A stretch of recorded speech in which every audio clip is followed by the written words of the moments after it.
everybody, and welcome to the Tardis Zone live on this Tuesday night. You are probably all wondering why I am live.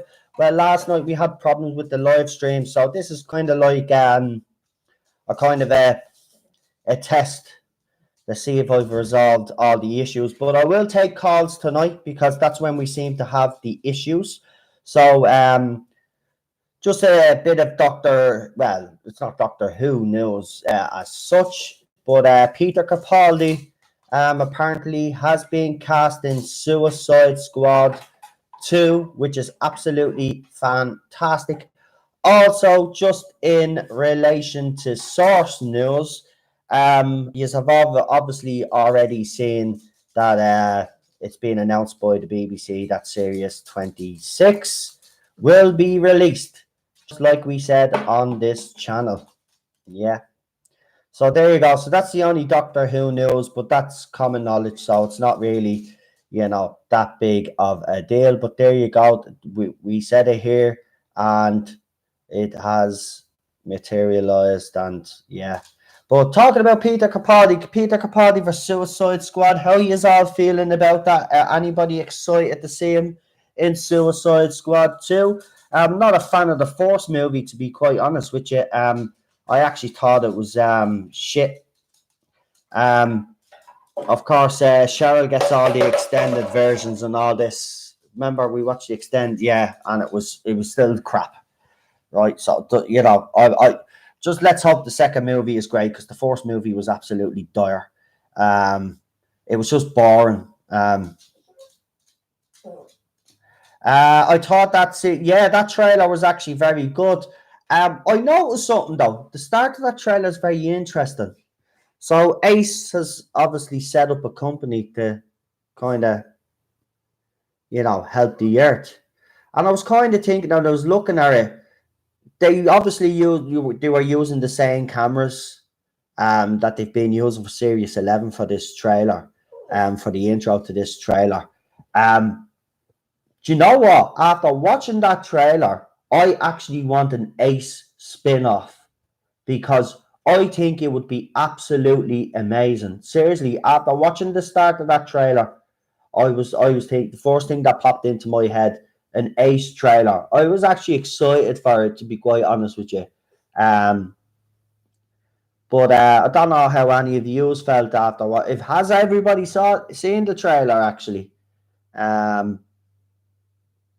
Let me know in the comments. Let me see. We've got 12 people watching. I know merely, but we just wanted to see how things go. So there's 12 people watching at the moment. If you haven't given the stream a like, please do. Also, do me a favor, share the stream as well. We try to get as many people as we can to watch. But let me know how you feel about Peter Capaldi. For Suicide Squad 2, is it good? He is delighted. And what did you actually think of the trailer? And did it, like me, make you feel like you wanted an Ace spin-off? Because I really did. Seriously. That trailer was actually very good. Oh, and here he is. Here he is. Look who it is.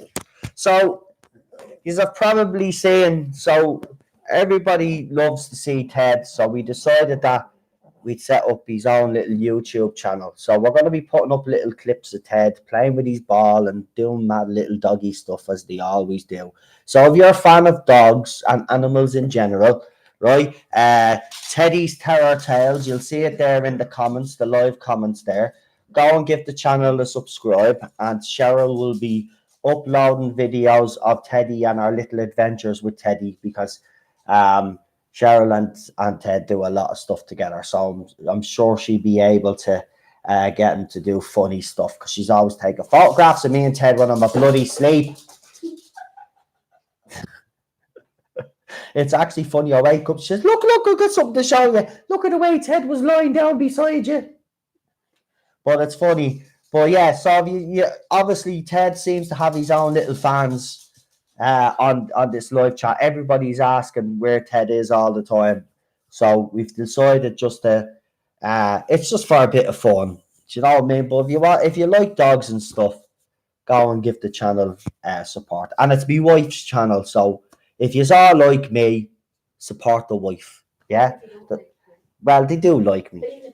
Well, yeah, all right. And even if you don't like me, right? Even if the proud Geordie fans out there, if you don't like me, right? Don't hate on a dog.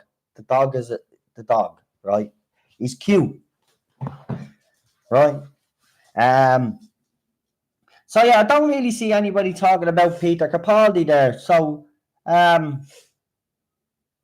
maybe people are not as excited as I am. And what did people actually think of the trailer? And would anybody like an Ace spin-off? You know, it'd be interesting to hear what you have to say. I'll do the usual shout outs now while the chat is actually working for a change. So in the chat we have my good friend Daniel Yvette. We've got Not My Doctor Who, Chuckzilla. Who else have we got? We've got the Doctor, aka Amy. We've got Teddy's Terrier Tales, obviously. And as I said, give that channel. Oh, by the way, yeah. Obviously, you know, when I bring someone on for a call, I always give them the opportunity to give their channels a shout out, and that will continue. But what I don't want to see is people promoting their channels in the chat. I'd rather use it actually. You want to promote the channel, come on and actually talk, and then you can go and promote the channel. Because I think it's fairer that way. Because you know, it has to be balanced. Do you know what I mean? People can't just be coming into the live chats saying that they have a video or saying that they're live and then fecking off. Do you know what I mean? That's not fair on my channel when I'm trying to compete against other YouTubers as well. Obviously, like, it's a big place out there, but there's plenty of room for us all. But so if you want your channel promoted, and you know I do that, this channel, I always promote other people's channels. I even give them a random shout out, right? But I'd rather, if you want to come on and you want to give your channel a shout out and talk about what we're talking about, then that's fine. I'm just gonna set a few ground rules because, like, in fairness, you know, I just yesterday something happened and I didn't like it, and it kind of put me off. The stream was going well, and then all of a sudden I lost views because I won't get into it anyway. But I'm just setting ground rules now anyway. Lindsay, welcome. John Guggen is here as well. Welcome, John. Geek Name Joel. The Dr. AC is also here. Jack is here. Welcome, Jack. And David is here also. And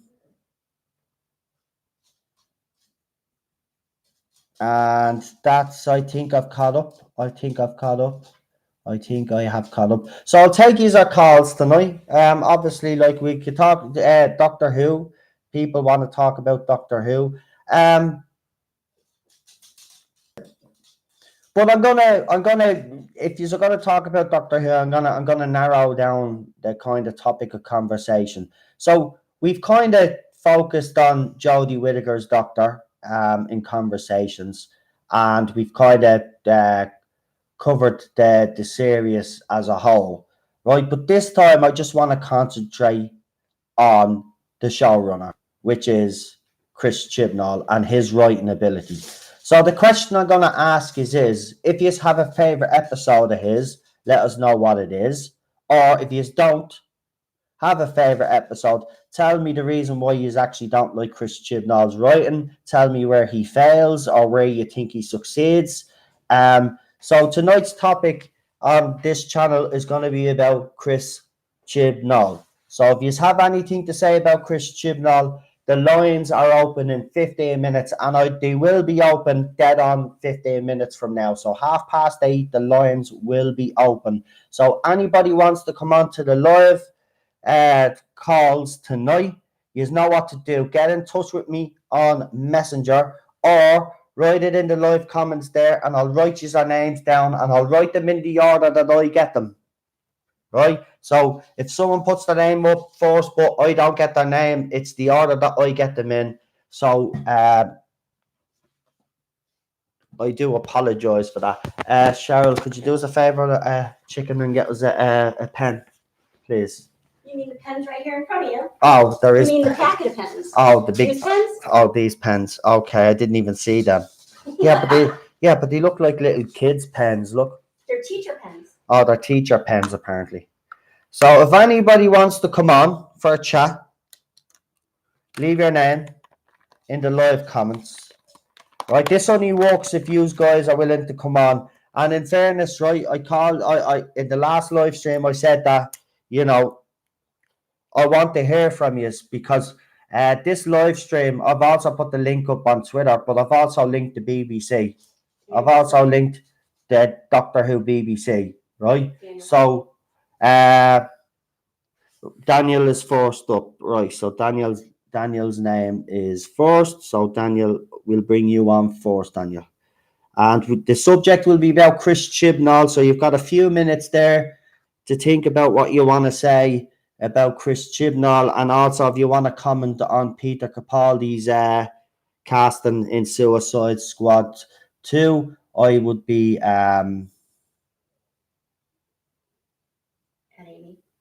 Amy as well.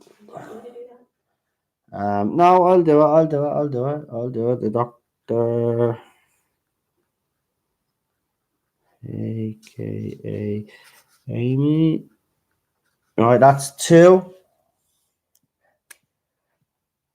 So do you know what? Actually, seems that the missus is here. I'll ask Cheryl.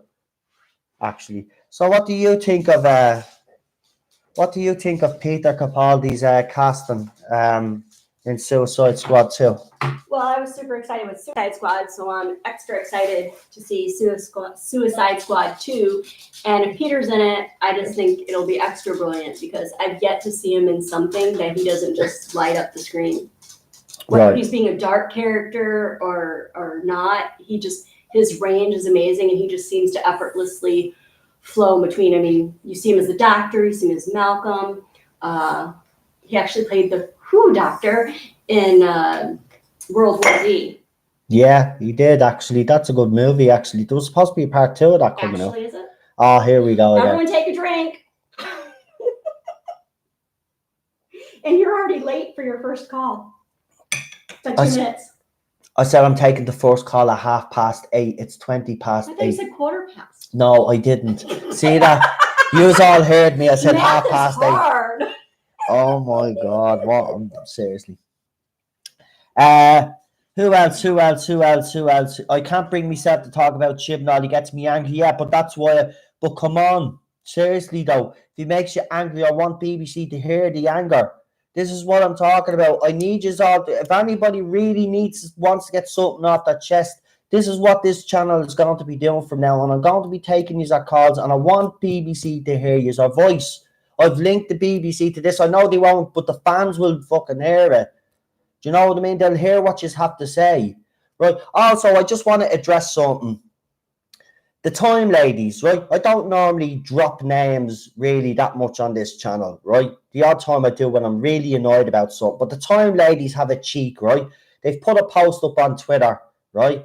And basically, I have it here, right? Because I have to read this to you, right? So apparently the Time Ladies need us fans to give them money in order to keep continuing, right? Now, the problem I have with the Time Ladies is this, right? And it was one member in particular that I have a problem with. I won't mention her name, but all of you know who she is, right? Because some of you have had run-ins with the woman, right?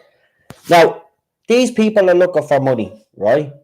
So we could send them to conventions, right? So they could do that little piece, the propaganda pieces in Doctor Who magazine, right? But then they go and slate all the fans to have a problem with Series 11, right? One particular member of that Time team, Time Ladies, actually retweets your tweets onto her page because she knows her followers then will go onto your page then and harass you. Now, I've been harassed by some of her followers, right? Because of stuff that I put up about Series 11 and other stuff. Now, this person then, when she's backed into a corner, then plays the victim. Now, these very same people have put up a photograph of themselves, right? In their kind of cheek to cheek, the way girls act nowadays, right? In a kind of, not saying like one has their arm around the other one, they're doing this cutie smile thing, right? And this is the heading of their post, right? Now they've been hating on men, right? They've been hating on all the men, the attack men, right? And this is what they say in their post. Okay, lads. So I think we fixed this up. But if you can't see the donate button, you can PayPal us at the time ladies yahoo at.com. It's the same account, right? So basically, do you love our content? One of the time lady costs money, and we would really appreciate any support, right? Now, these are independent, obviously. Now, because they have been popular with the woke side, you know, they've been doing articles and stuff like this. But the cheek of them, right, to go around and harass the fan base for not liking Series 11 and not liking Jodie Whittaker, and then they're going and asking the lads, right? Okay, lads. Now, I don't mean it could be okay, lads, as because it has two different meanings in Ireland. It probably has the same two different meanings in Ireland. Lads means the lads, and then lads means everybody as well. So maybe that's what they mean, but I'm not too sure about that. But the cheek of them asking for money, like, to send them to conventions, and these are the very same people that attack us on Twitter. So I'm telling you now, right? I have seen a weakness now, right? They need money, right, to survive. We don't give them money, they don't survive. So I'm urging all fans, don't support these ladies because they're not balanced in their views, right? They've got one way of looking at things, they've got their certain beliefs and their certain ideology, and if you don't support their ideology and their beliefs, then they go and attack, right?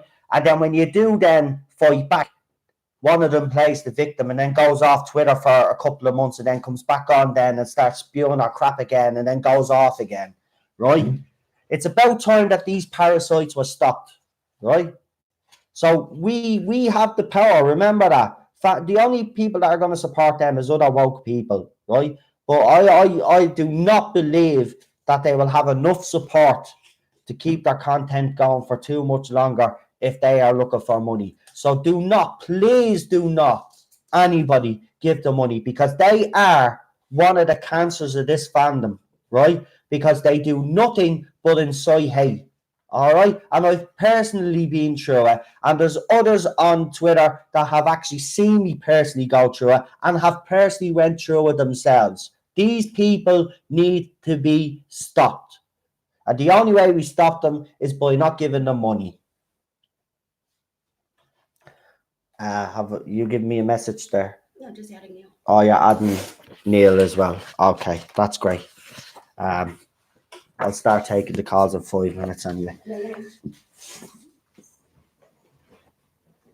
But you see, here's the thing, right? When they don't like what you have to say and you defend yourself, you're right, they do block.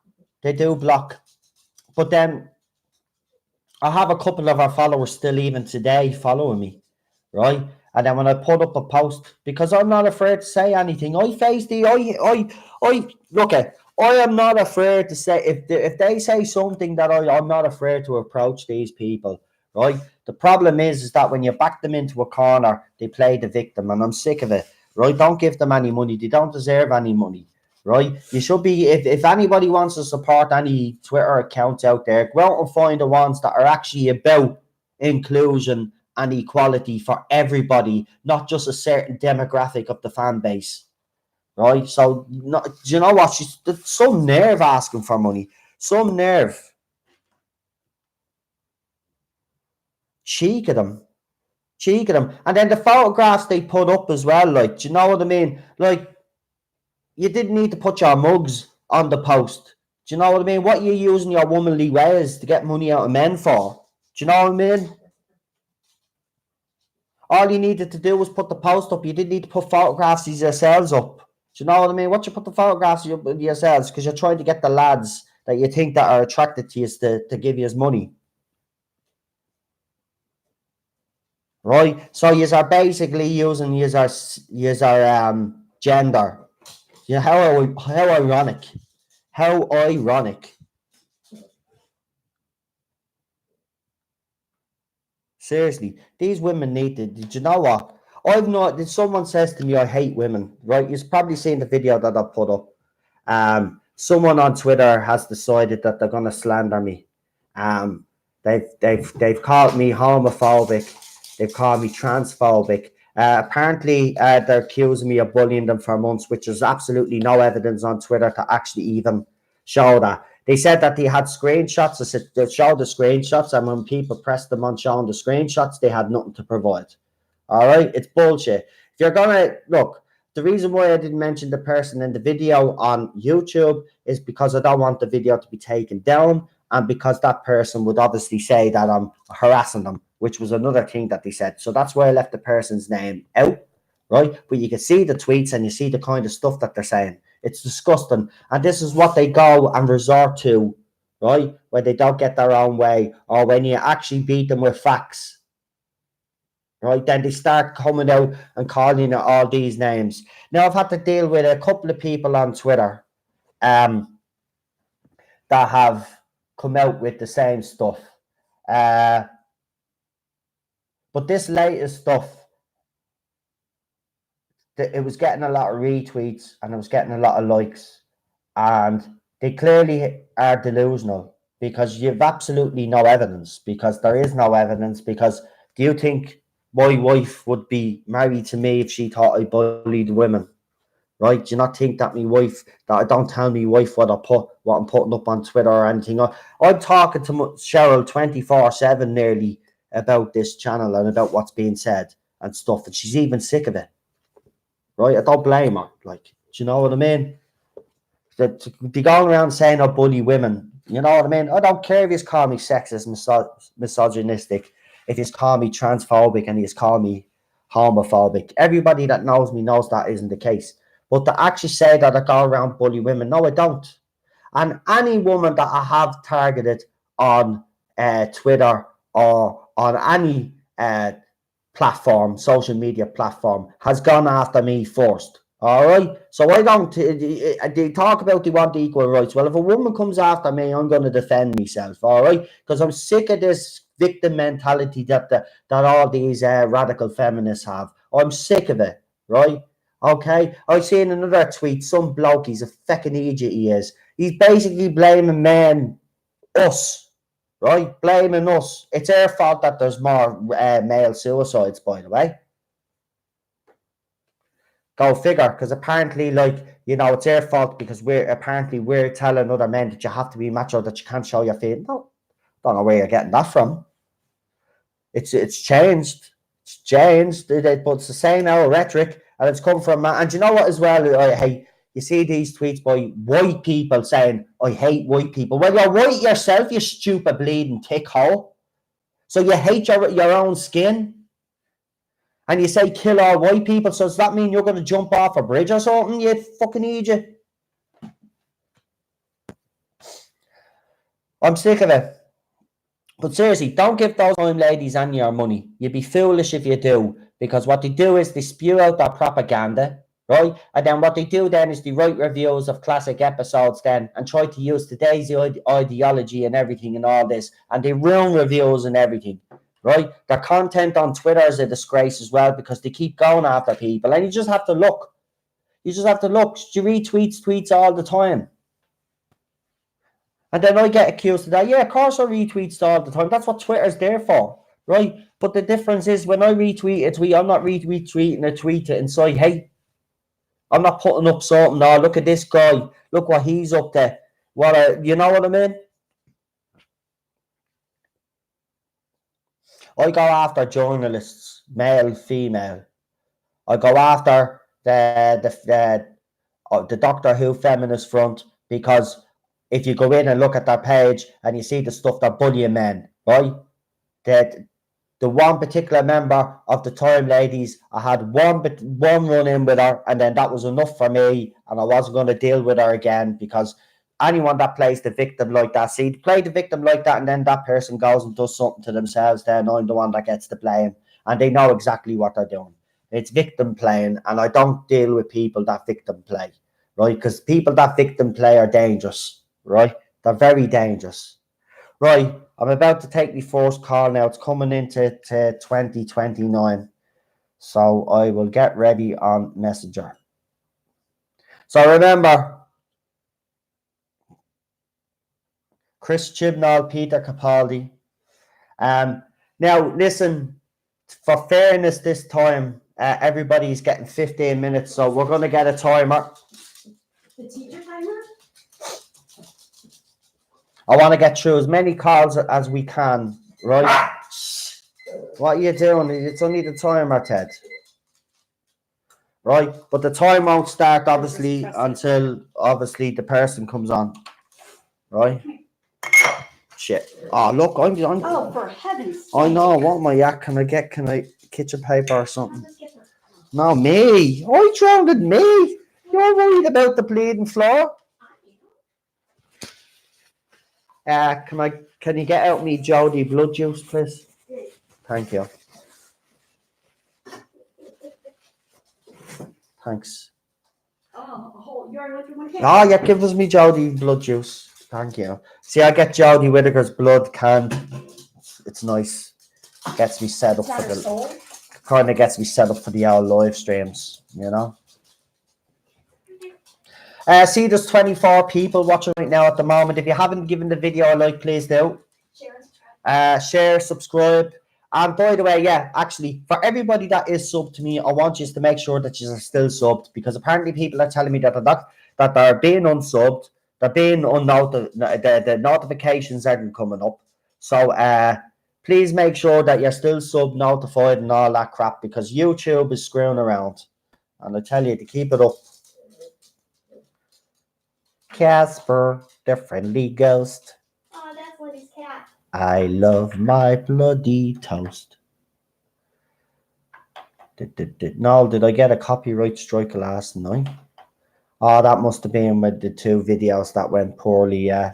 No, it wasn't copyright. Them streams couldn't even go up. Right. So who have I got first? Sorry, who have I got first? Neil. No, not Neil. Daniel's first. So I have Daniel in me chat already. So Daniel, just to make sure, because I just want to make sure that you're actually ready. If you're ready, let me know in the live comments there, and I'll give you a ding-a-ling. And Dane is here as well. Welcome, Dane. Welcome. And Bad Wolf 66 has also popped in as well, and Rocket Runner. Welcome all. And I think I did see. Did I see Raymond O'Reilly there earlier on? I don't know if I seen him, or maybe I'm just seeing things, or he must have called me on or talked to me on. So we're just waiting to see if Daniel is ready.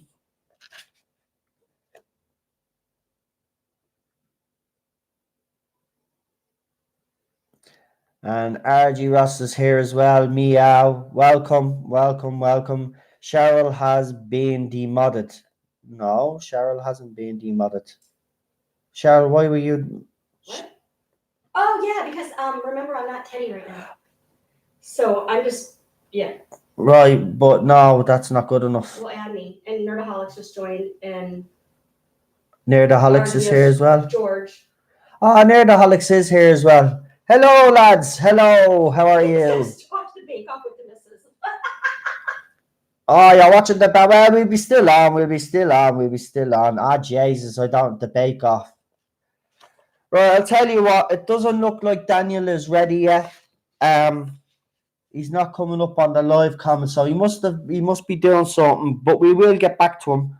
So we'll go with the Doctor, aka Amy. Is the Doctor, aka Amy, on Messenger though? Because it only works on Messenger. Well, she just posted right now, so I think so.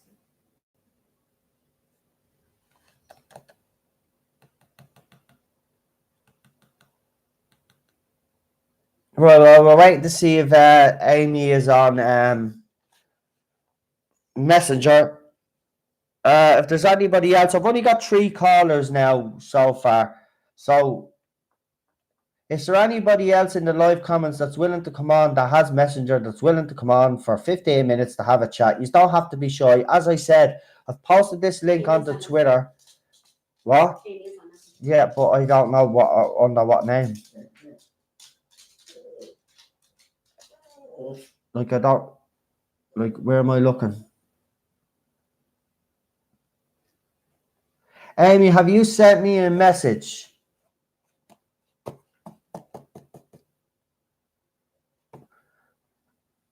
Do us a favor, send me a message. I think I have Daniel anyway. So, well, we're trying to sort you out, Amy. So I will bring Daniel on because Daniel's been waiting to come on for ages. I was supposed to do an interview with him as well, which we're still going to be doing, but I did promise him that he'd be the first call of the night. Okay, he's ready. So we can get going on this now. Right. I'll just hold the phone to be better. Shh, teddy bear now. You're all right, little buddy. There, here's your ball. There. Oh, yeah, I have Amy. Hey, Daniel, how are you? Welcome to the Tardis Zone. I'm alright. Oh, that's good, that's good. So, Peter Capaldi, Suicide Squad 2, are you excited for it? Yeah, because he deserves it. Yeah, he does. He's a great actor, isn't he? He's a top-notch actor. Yeah, Oscar winner as well, actually. Yeah. He's an Oscar, and he deserves it because he was totally handled and his time as a doctor. I think he wasn't given justice, so I'm happy for the guy. Yeah, there was a bit of an injustice with his doctor. In fairness, I agree with you. I think he should have been kept on a lot longer. I think he would have probably played the role until he was incapable of playing the role. Yeah, I agree. Yeah. So, what do you think of? What was I going to say? Chris, yeah. So, come on. I know you're not a fan of Chris Chibnall anyway, and we were going to do this in the interview, but we might as well cover a little bit. So, go on. Let me know if you have a. Firstly, I'll ask you: have you got a favorite episode of his? Well, not a Doctor Who, but he's better at Torchwood. Yeah, I'd agree with you with that. Yeah, Torchwood, Children of the Earth, wasn't it? Yeah, that was a good one. Yeah, but yeah, RTD was the showrunner there, though. So, but Chibnall, but RTD held his hand through the whole of Torchwood. True. Some. But Yeah. also, Yeah, go on. Also, though, I'm concerned about the Cybermen coming back into his era because we already seen that stupid Cyberwoman episode in series 1 of Torchwood. Yeah, I forgot about that actually. So that was bad enough. Yeah. That Cyberwoman episode's an abomination. Yeah. It's horrific. Yeah, it's not good at all. What was I going to say to you? The most is the one there that you just said, no, just can't watch it. Just can't put it on. Resolution because it destroyed my favourite enemy for good, I think, because I don't think the Daleks can recover, and that's the major reason why I hate Resolution the most is because of that stupid email Dalek. Yeah. I mean, I agree with you. I mean, if he was capable of doing that to a Dalek, I mean, what is he going to do with the Cybermen? Apparently, they're more robotic. How do you feel about that? Well, it kind of goes back to the original sort of Cybermen, if you remember them being a bit more or robotic, because Yeah. sometimes I feel as the Cybermen have evolved, they've become more like a normal human, Mm. if you know what I mean. Yeah, I mean, look, yeah, I don't mind if they're a bit more like the classic Cybermen. My only concern would be is actually Yeah, how are they going to be written, you know, and yeah, what is going to be what's the story? How are they, you know what I mean? Are they going to be used properly? Would be my biggest concern. yeah. Mm. But but but because of the writing so far, I don't see there's any hope for the Cybermen if you go based on what he done to the Daleks and his illusion. I don't see any hope at all for the Cybermen or anything like that. I think it's going to be another difficult step for it. Mm. I don't know. We just. Do you know what, Daniel? It's just every time I think of Series 12, I shudder because you just I don't know, know. You just don't know what he's going to do with the I Cybermen, know, and they are iconic. And the Daleks, as you said, I mean, look what he did to the. I just don't know. It's I and fear for them. and also as well, no, he's basically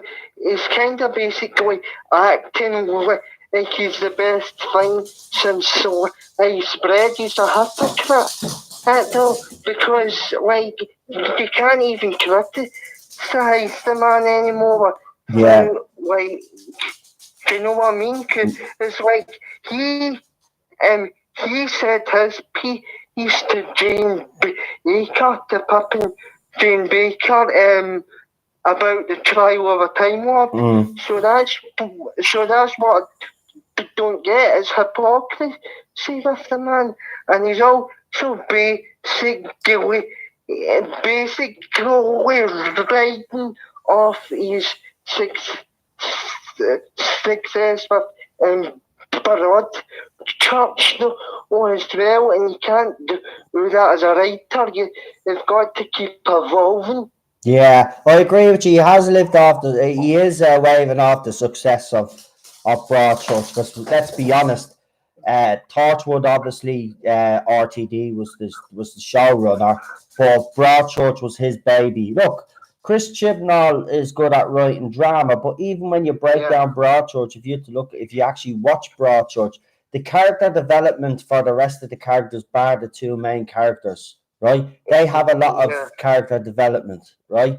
The rest of them have shot. He's not very good at developing a whole host of characters, and that's where I think he's went wrong with Series 12 as well, because you have Series 11, because you've got too many companions in the Tardis also. Yeah.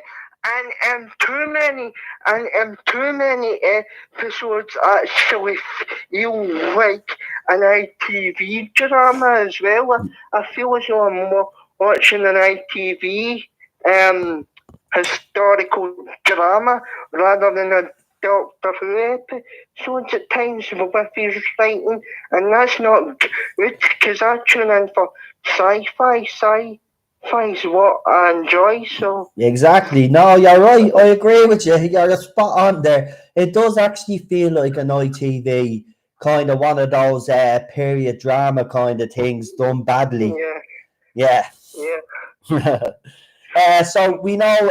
Let me see. So, is there anything that you did like about Series 11? Yeah, but that the way we're all good and doesn't call was okay, I guess. But like Jodie Whittaker and Mandy Gill horrendous. Yeah, I have to agree with you. I think the only two that can come out of this era with their held high are Tolson Cole and Bradley Walsh. More so Bradley Walsh, though. Yeah. I like Bradley Walsh. Yeah, I enjoy him on the chase as well, though. Yeah, he's good on the chase. Yeah, I remember when he asks us a question and it has a kind of a rude word in the answer, and he's saying it, and he just breaks down laughing because he can't keep a straight face. I love Bradley Walsh. Oh yeah, it's hilarious. I hope he comes out of it okay, you know, because he is actually all right. I think he'll be all right, Daniel. I don't think you have to worry about Bradley Walsh. Sure, he'll still have the chase, and I'm pretty sure after his stint in Doctor Who, he will be offered a lot more work. Trust me, I don't think Bradley Walsh is going to be wanting, to be honest. Are you there still? Yeah. Yeah, I totally agree with you. I mean, like, but it's chosen cold that you've got to sort of sit back and feel sorry for. Yeah. Although, because I seen the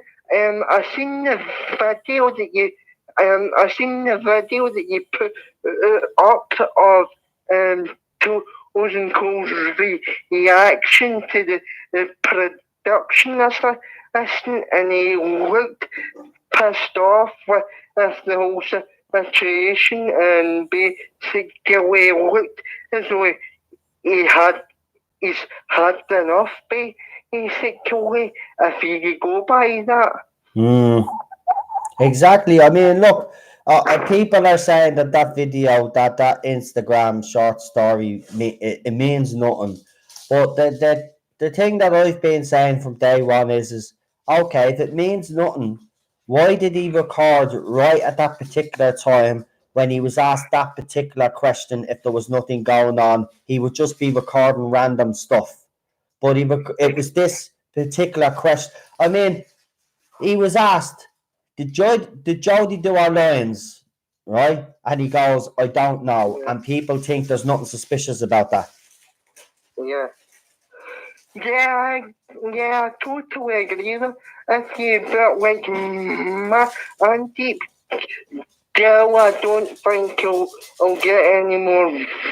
I'll get any more acting jobs, and thank God for that. Basically, 'cause she's terrible. Yeah, I'm not a big no. So so we'll just touch on Jodie Whittaker because I haven't spoke to you about Jodie Whittaker on this live. Obviously, we have when we did our podcast, but just to let everybody know, just what did you think of Jodie Whittaker's performance, and what would you give her performance out of 10 for the whole series? Eight.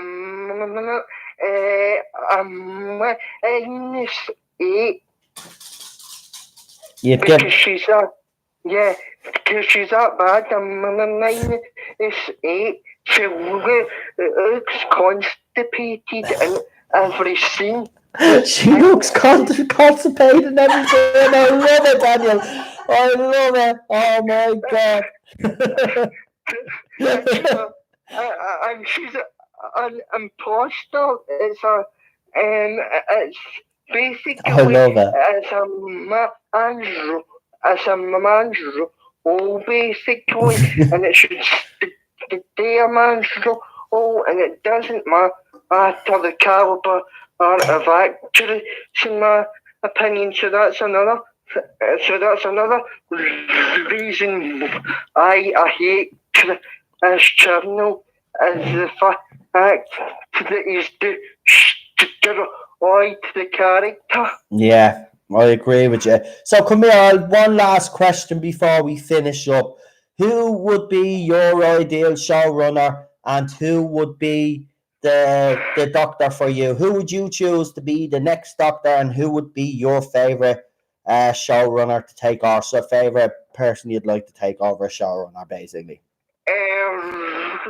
Robert Carroll, you for the Doctor, and Robert Yeoman for a showrunner. Oh, good choices. I like Robert Carlyle myself. He was actually someone that I wanted a few years back. Actually, I think it was after David Tennant had before we had actually known that Matt Smith was taking over, and when we found out David was leaving. Robert Carlyle was one of those names that I wanted. I actually think he would have been a great choice for the Doctor. Yeah, I agree, 100%. What you call it? Michael Sheen, would he interest you? James Murray. Yeah, because they're kind of both big, big names, and that's what I think Doctor Who actually needs to get back on track. Is somebody that's had bigger roles, because that's the only kind of resort to get fans back. Yeah. Desperate times call for desperate measures.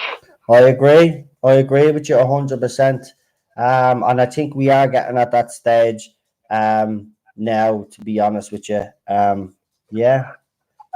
Right, Daniel. So we're about to run out of time, but listen, mate. I'm still going to be doing that interview with you, right? So we'll organise that during the week, right?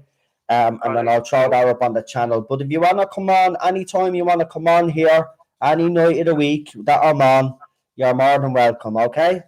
All right. All right. There you go. So you look after yourself, and I'll talk to you soon, mate. Yeah, I'll talk to you soon. See you later, man. I love that one. Constipated. She looks constipated and every. Yeah. Well done, Daniel. I'll talk to you soon, mate. You look after yourself. I love Daniel. I know. And that was Daniel. Brilliant, Daniel. Thank you for coming on, mate, and giving your point of view across. So who have we got next now? We've got Amy, I think, is next now, if I remember correctly. And then I'll get Neil on, because Neil was supposed to come on last night. Right. So Amy is next. So I'll just text her there and.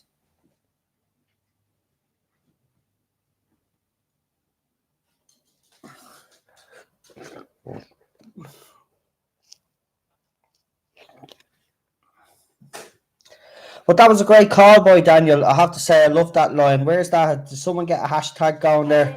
Constipated scrunch face. Constipated scrunch. Hashtag constipated scrunch face. There you go, Daniel. We've got a hashtag going in your honor.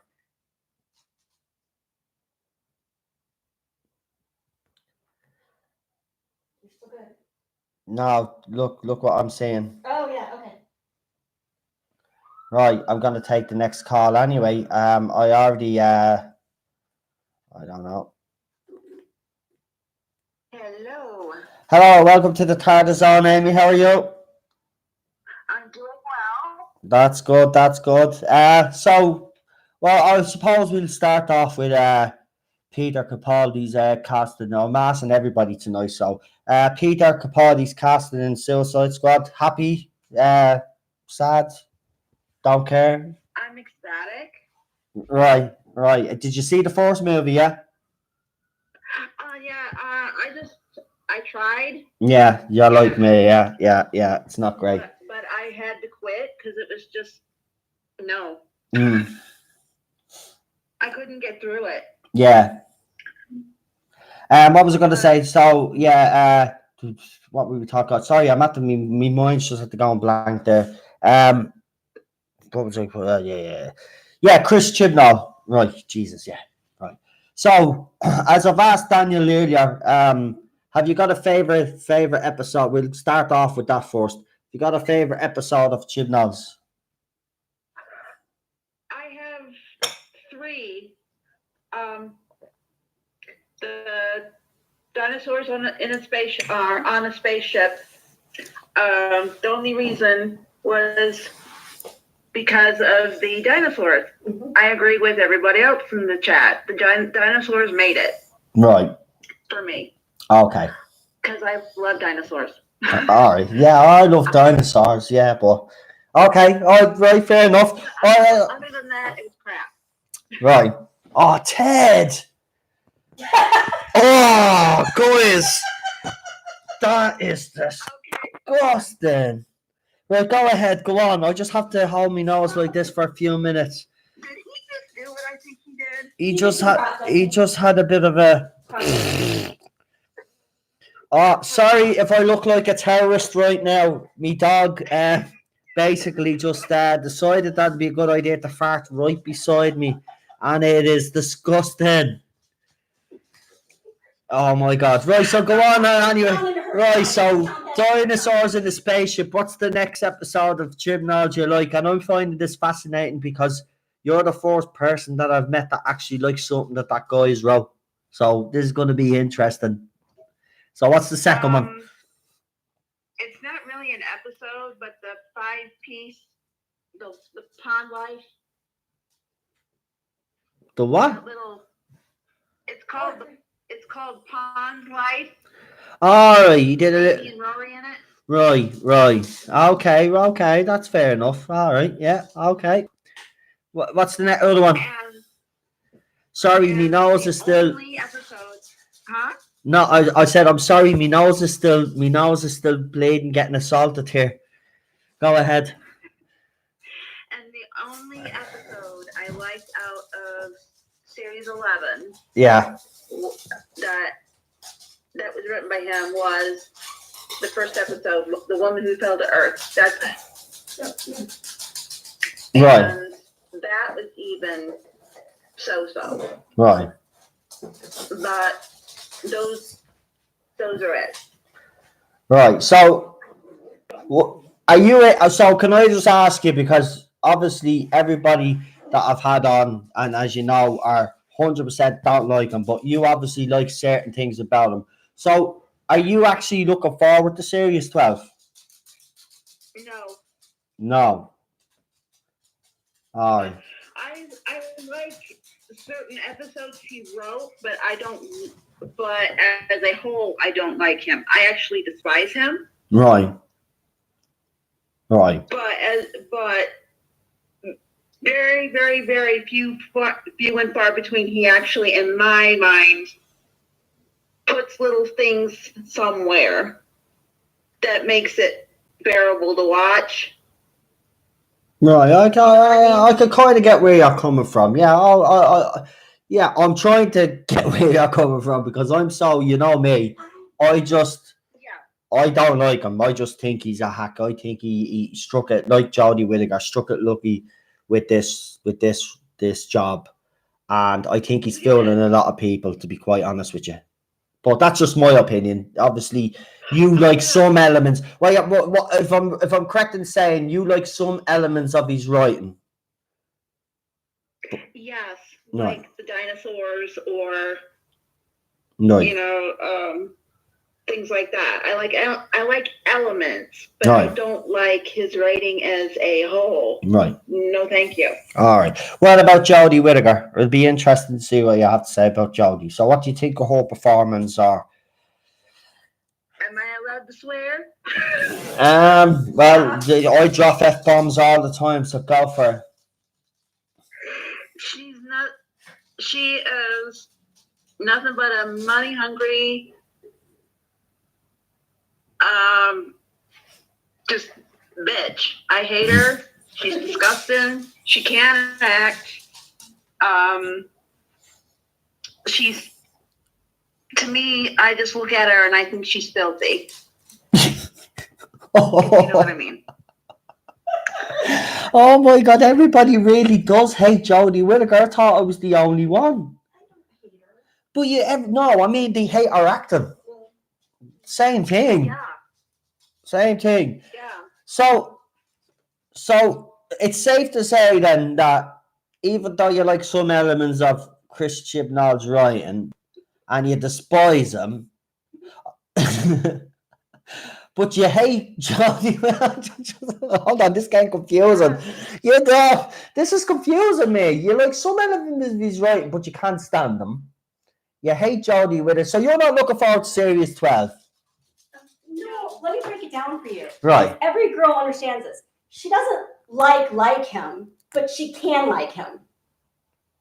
It's like not bad. It's just I can bad. tolerate him. There you go. Right. Okay. I don't get that because with men it's black and white. You either like someone or you hate them. Oh,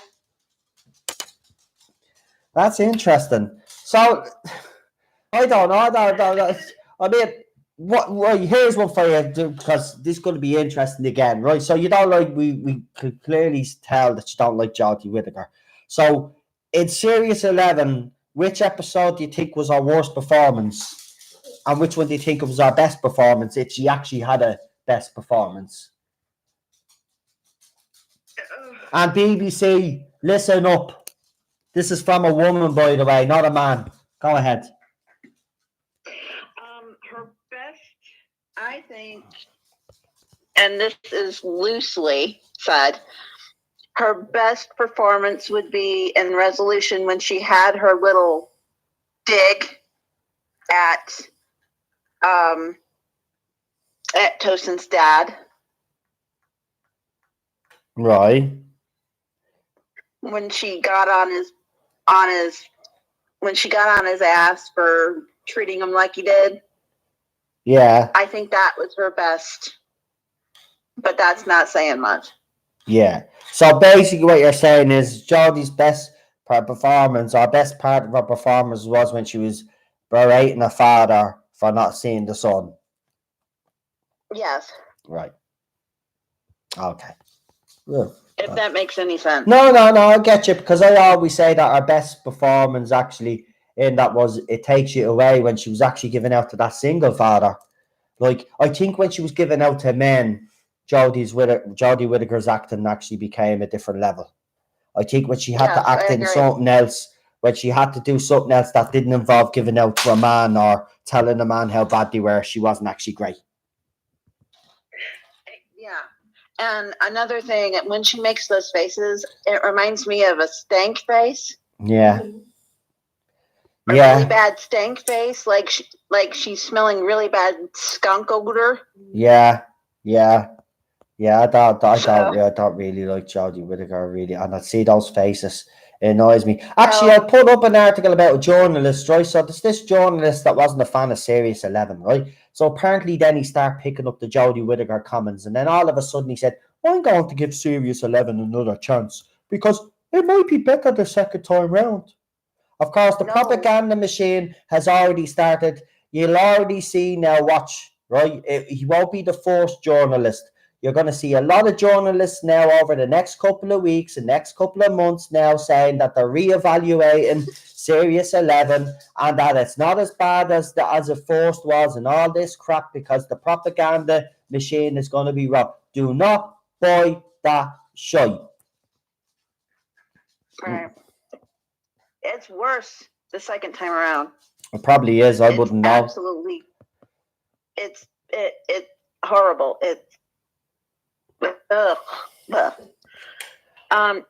Yeah, but before I forget, I wanted to say this before I forget because I forget stuff easily now. I think Peter Capaldi could have and should have been around as long as Tom Baker. Yeah. He could have been the Doctor that long. Yeah. He should have been. Yeah. I agree. 100%. In my opinion. No, I agree with you. I agree. But again, and I'm not slagging all the newer fans to the show, but a lot of them didn't accept Peter Capaldi because they thought he was too old. Now, as soon as I see fans say that, right, I just block people like that because you're clearly not a fan. If you think Peter Capaldi's too old for the Doctor, then you clearly you don't know the history of the show, and you shouldn't be calling yourself a fan. I'm not saying that every new fan out there should go out and watch the classic era, but if you claim to love a show as much as you say you do, well, surely to God, you would do research into it and you'd actually find, you'd want to find out more about these characters and find out more about the history of the Doctor and what other stories he was involved in before you start watching. Do you know what I mean? This is what I can't understand. These people claim to be fans, but yet they go and say Peter Capaldi was too old. He wasn't too old.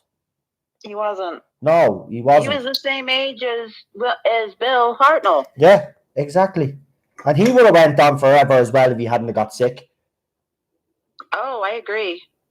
I agree. I mean, it makes me wonder what they would have done with the show if he hadn't have had to leave. Yeah, exactly. Yeah, exactly. I agree with you 100%. That would have been interesting. But look, it went on, and now it looks like the show is in turmoil again. Well, apparently they didn't learn from their mistakes. No, do the BBC ever learn, though? In fairness, come on. Never. Yeah, it's ridiculous. They never learn. No, they never do. learn. It's just bleh. But anyway. Yeah. Anything else you want to add? You've got 3 minutes. So, is there anything else you'd like to add? Is there anything else on your mind about Doctor Who or anything? Now is your chance to get it off your chest, as they say.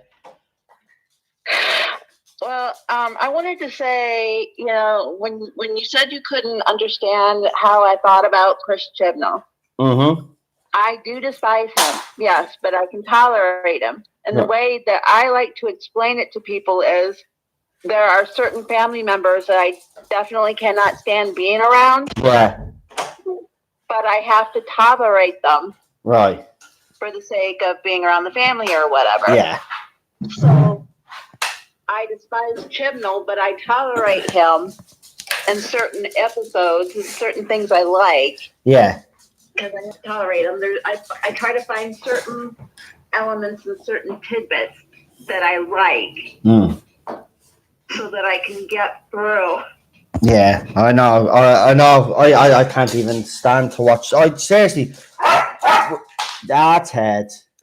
We have tried on several. That's bald Ted. You shouldn't be barking, buddy. I want attention. Yeah, I know he wants attention. It's all about me. I'm the star. Seriously, man, Ted's doing my little nothing, right? Keeps jumping up on my leg. Yeah, pick me up. I got to pick him up and he runs off like a little lunatic. He's a little weirdo.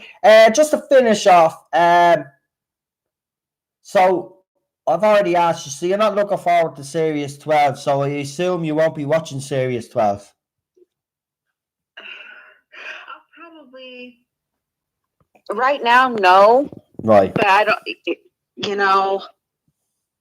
who knows? Because I have a friend who wants to start watching the reboot starting in 2005. So I'm going to have to suffer through Chibnall episodes when she gets there. Because I'm the one who's going to be bringing the DVDs for her to watch. Yeah. So I'm going to have to suffer through it. So, yeah, it'll be okay though, I think. Well, I can make it. We'll see. I don't hold up too many hopes, but of course, if I'm going to be reviewing the episodes, I'll have to watch it, because if I don't, I'll be criticised. Well, you're criticising the show and you haven't even watched it. I might have to take that bullet for you all that don't want to watch it. But I'm willing to do so.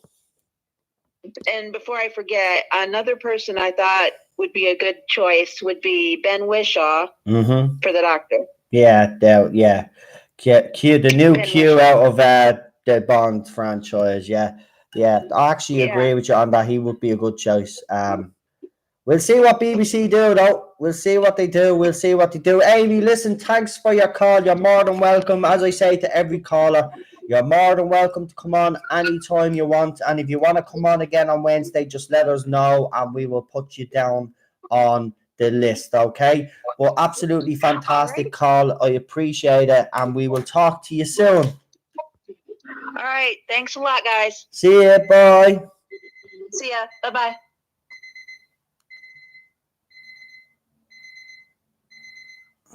Now, sorry about the timer. But there you go. So that was Amy. Well done, Amy. That was a great phone call. We've had some great calls tonight, Daniel, so far. Amy. And now I've got my old little buddy, old pal, coming on next as well. If he's still around, there is. I hope he is. Oh, and by the way, just if anybody has come in late, Peter Capaldi has been cast in Suicide Squad 2, and also series season 26 of Doctor Who, just like this channel had said, was going to be the next release. It's happened. BBC have officially announced that there's a trailer and everything and all that. So yeah, that was a great call by Amy. Well done, Amy. Well done, everybody so far that has come on.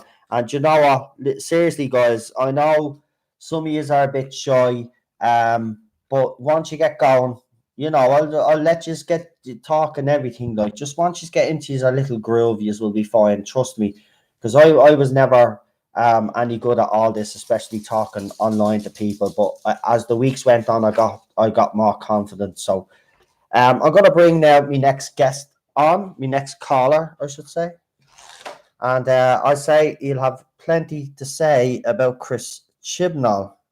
Oh, and by the way, if anybody is wondering, Stephen is okay. Stephen Griffith's been working. I've heard word. So, been working away. Everything is fine. They will be back as soon. You know, they're just busy, tired. It happens. You know what I mean? Everybody needs a little bit of time away. You know yourself. So he'll be back. He said he'll be back. So now we're going to see if my next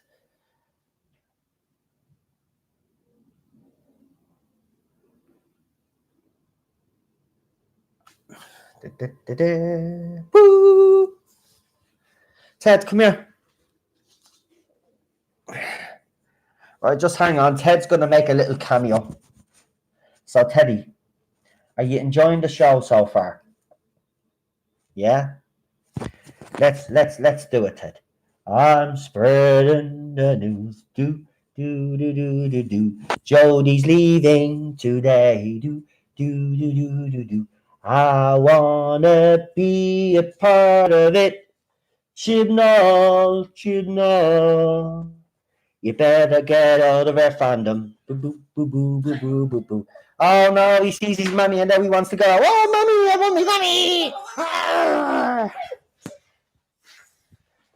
Oh, oops. I got it. Right, I've got my next guest coming on, and it's my buddy, old pal, Neil. Here we go. Hi, Noel. Hello, Neil. How are you? Hi, Noel. Yeah, you? Oh, I'm grand. Right, buddy. Let her rip. Tell me, right, Chris Chibnall. Yeah? Do I Right. have to talk about Well, I know we don't really want to talk about him, but we've got to because, look, he made a statement. Right, the reason why I'm kind of concentrating on Chris Chibnall is because he made a statement.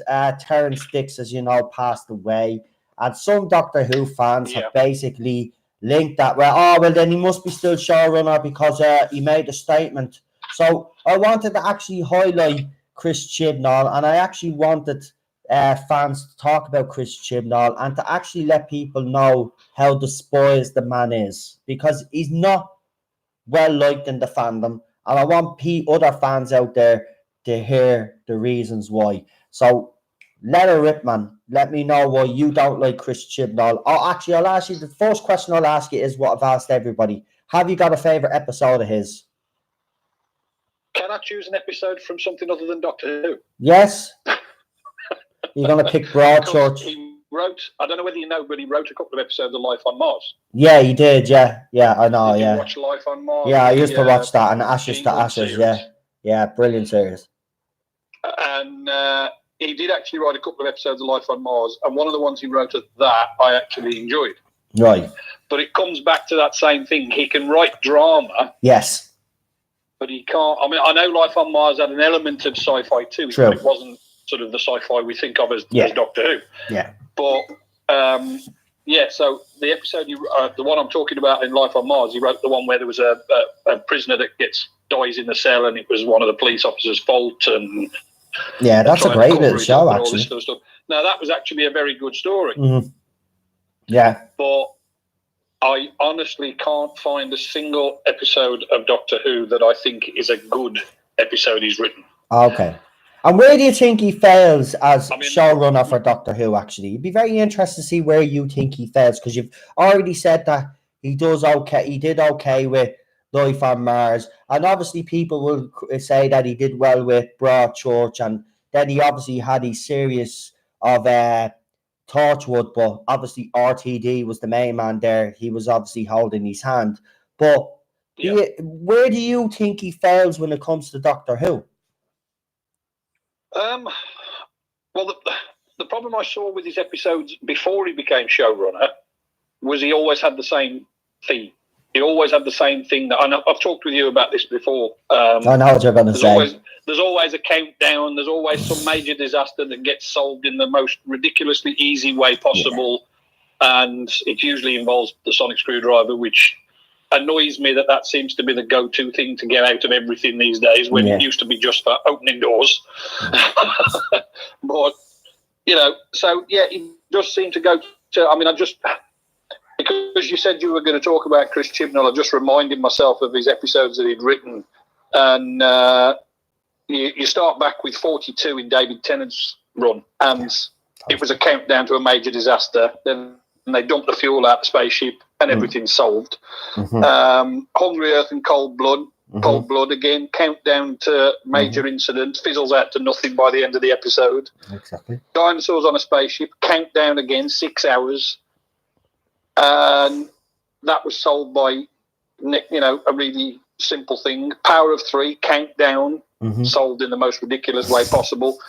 He just doesn't seem to be able to write anything other than there's a countdown to a disaster, but then he must have run out of steam by the end of the episode and just suddenly think, how am I going to solve it? Oh, okay, it'll be really simple. He'll solve it that way. Yeah. But that's not good writing. I'm not a writer, so I couldn't say I could do any better, but I'm not saying that I am a writer, and I'm not saying I can run Doctor Who. But for somebody who is now in charge of the series, I can't understand how they, on the strength of the episodes he'd done before he was showrunner, how that qualified him to be head writer of the show. Yeah. Yeah, I 100% agree with you. We actually kind of spoke about this briefly the other night. Yeah. By the way, we got into trouble because I stayed up to 5 o'clock in the morning. Yay, 5 o'clock in the morning talking. Tell me about it. So we just kept talking, and then I looked, geez, how long did we talk? Jesus, 5 o'clock. We have to go to bed. Jeez, but we did. We were briefly talking about this. I mean, I agree. We both said this. How that qualified him to get the job. I mean, there was better candidates, in my opinion. I still think it comes back to that it was desperation. They'd got nothing else in the sort of arsenal. They'd got nobody else interested at the time. I still maintain that 13th Doctor thing was putting people off. And I just think it was desperation. And they knew Chibnall wanted it. They know he's always wanted to get his hands on it. So they thought, well, we'll let him make a mess of it and then hopefully be able to pick up the pieces afterwards. Yeah, but hang on though. You say he always wanted it. I remember, if I'm correct in saying, now someone could correct me if I'm wrong here, but I remember even when RTD was stepping down, they had approached Chris Chibnall to take over, and he turned it down. He didn't want that to actually do with it. That's what I've been led to believe for years, that he actually turned it down. He was actually given a chance to take over after RTD, but instead then they went with Stephen Moffat. Because they asked RTD what they should do. BBC actually went to RTD, because obviously he was the one that brought it back. So they said they advised him, because by the time his run was over, if you remember after the specials, it was actually starting to dip. The ratings were actually starting to dip. And they asked him, well, what do you think you should do? And he says, well, I think you should put it on a break for a couple of years, but they went with Stephen Moffat instead.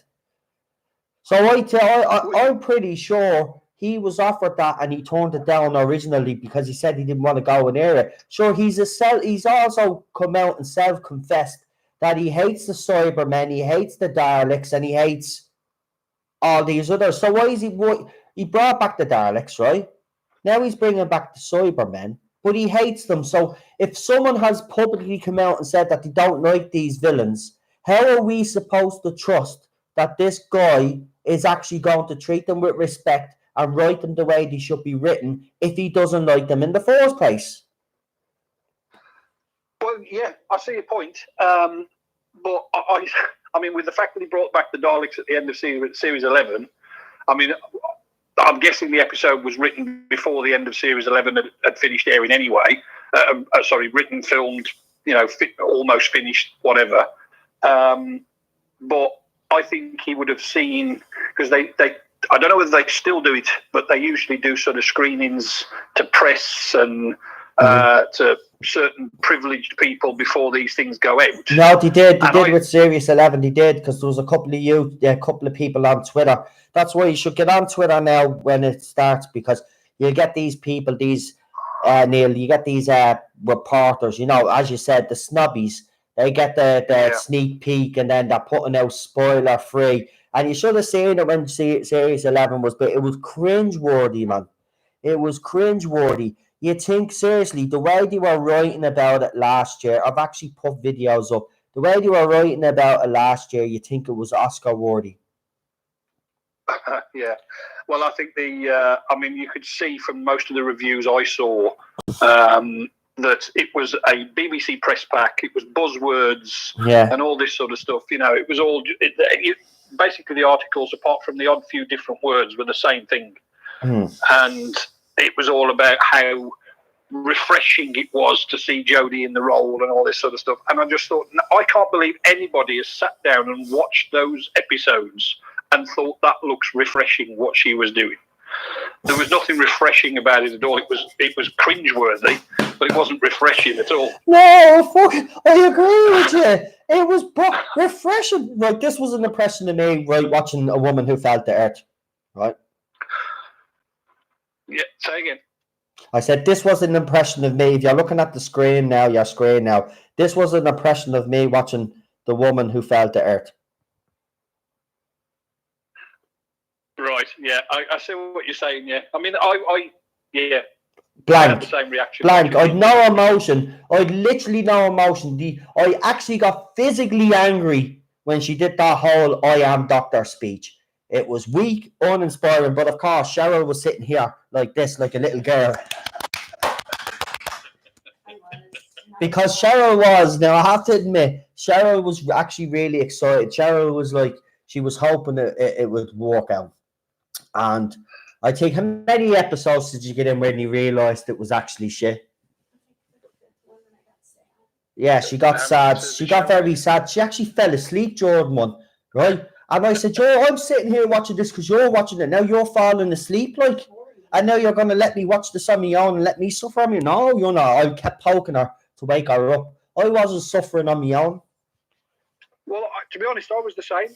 There weren't so many episodes in a row that I had felt so bored watching. I know. It wasn't great.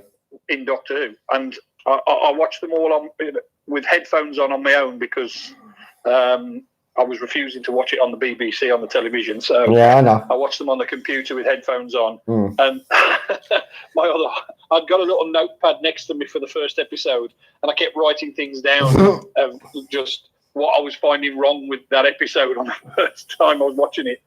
And it was a long list, let's put it like that. I wish I'd kept it, actually. But you know what, actually? That sounds like a good idea. Why don't you, for Series 12, I know you probably won't want to watch it because you don't want to put yourself through that, but why don't you do that for Series 12, right? Watch it, do your list, and then come on here, and we'll talk and we'll discuss your list. You can get your list out, tell them what you didn't like about it, and then we can discuss it on this channel, and then we'll get people in then to ring them and get them to react to it.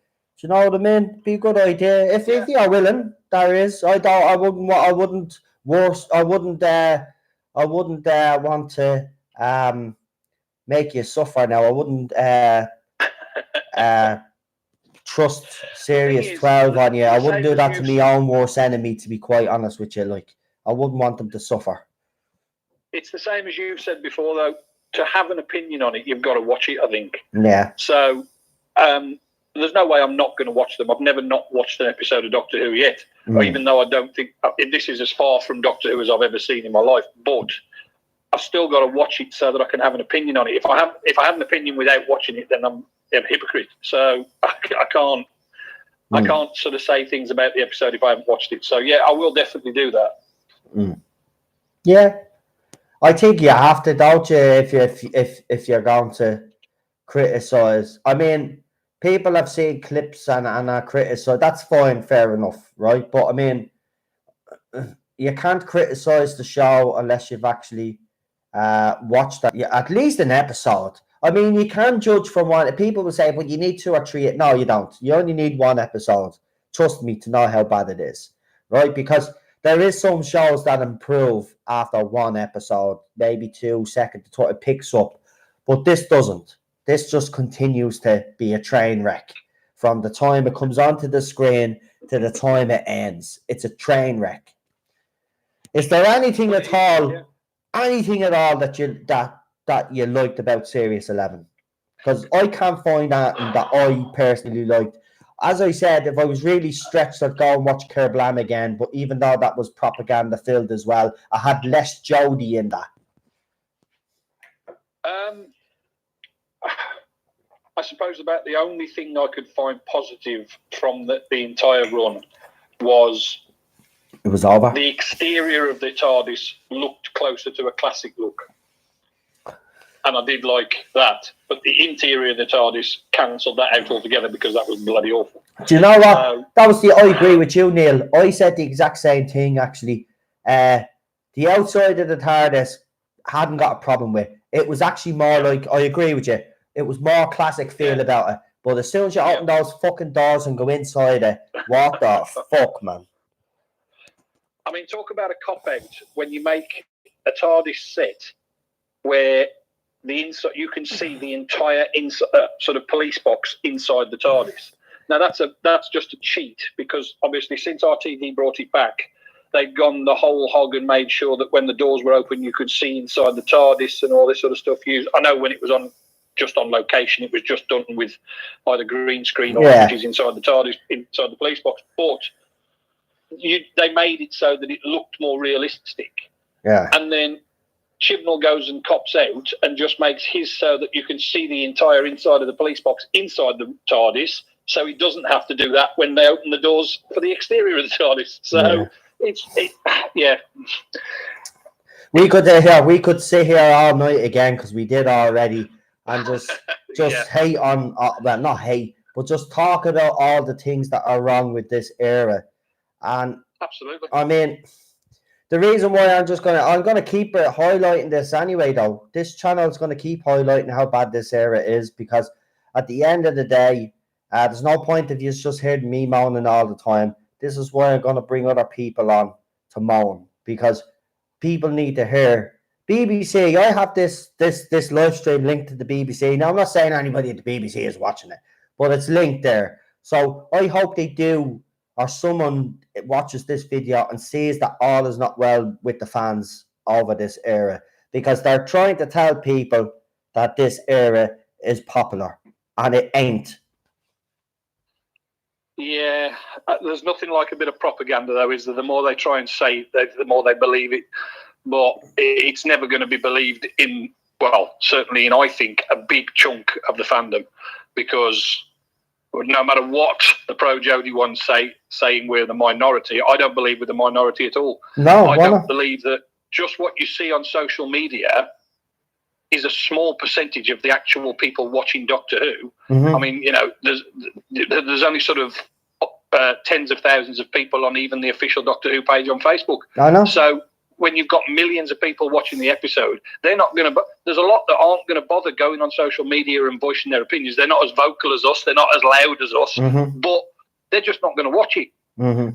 And that's obviously what's happened when it loses 50% of its audience over the course of a series, which I don't think that's how they can think that's a positive thing. I do not know, but there's nothing like a bit of propaganda, is there? True. Oh. Sorry, that's just that's the time up timer. That's the time up. Do you know, it's Cheryl gave me that timer. But hold on, I don't think there's anybody else for calls, is there? No. Just hang on. You might as well just hang on there, Neil, because I don't think I do have any more calls. But I'm going to read out a couple of the the comments while we're here because I haven't read out the comments. Let me see. So we'll start from. Oh, there seems to be a lot of private conversations going on. So maybe I should just leave you to it. And me and Neil will just rant on. Is there anybody else, actually, while I'm here? If there's anybody else, I see Gary is here. Gary, if you would like to come on and have a bit of a chat there, let us know. Or if there's anybody else that would like to come on, I will take we're an hour and 25 minutes into the stream. This is not a 3-hour stream, by the way, either. This is just going to be around 2 hours. This was just a tester. By the way, actually, as this was a test and Neil is on the phone with me, we were actually discussing this. There might be some issues with me taking phone calls and me live stream because it's a Chromebook or whatever. How has the stream been tonight? Has it been okay? It's been a lot more stable tonight. There's been the occasional buffering, but I mean, that could just be anything. I mean, sometimes YouTube plays up like that anyway. But right. It's certainly been a lot better tonight. So what changes have you made? What have you done to improve it? None really. That's exactly what it was. I just went live with 10 minutes, half an hour. I just put the link up a half an hour before I was actually going live this time.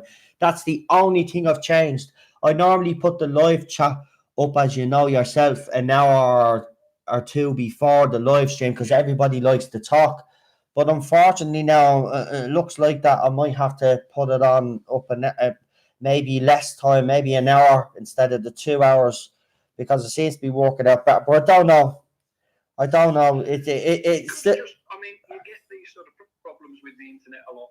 You know, it could have just been a bad time. You were having problems, or just the internet in your area could have just been having issues. I mean, we get it around here a lot.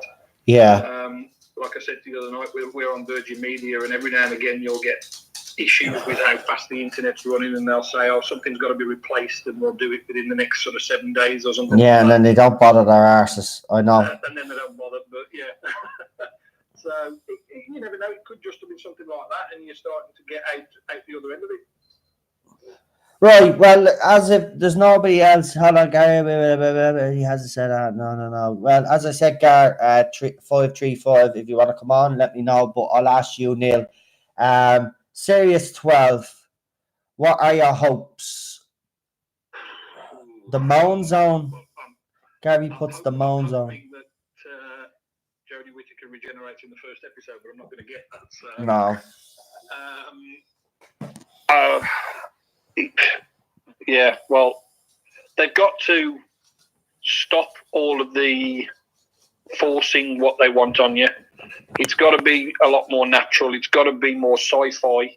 There was it was more like a soap opera last year with all the sort of backstory of, especially when it got to that resolution episode when we were getting all the stuff about. I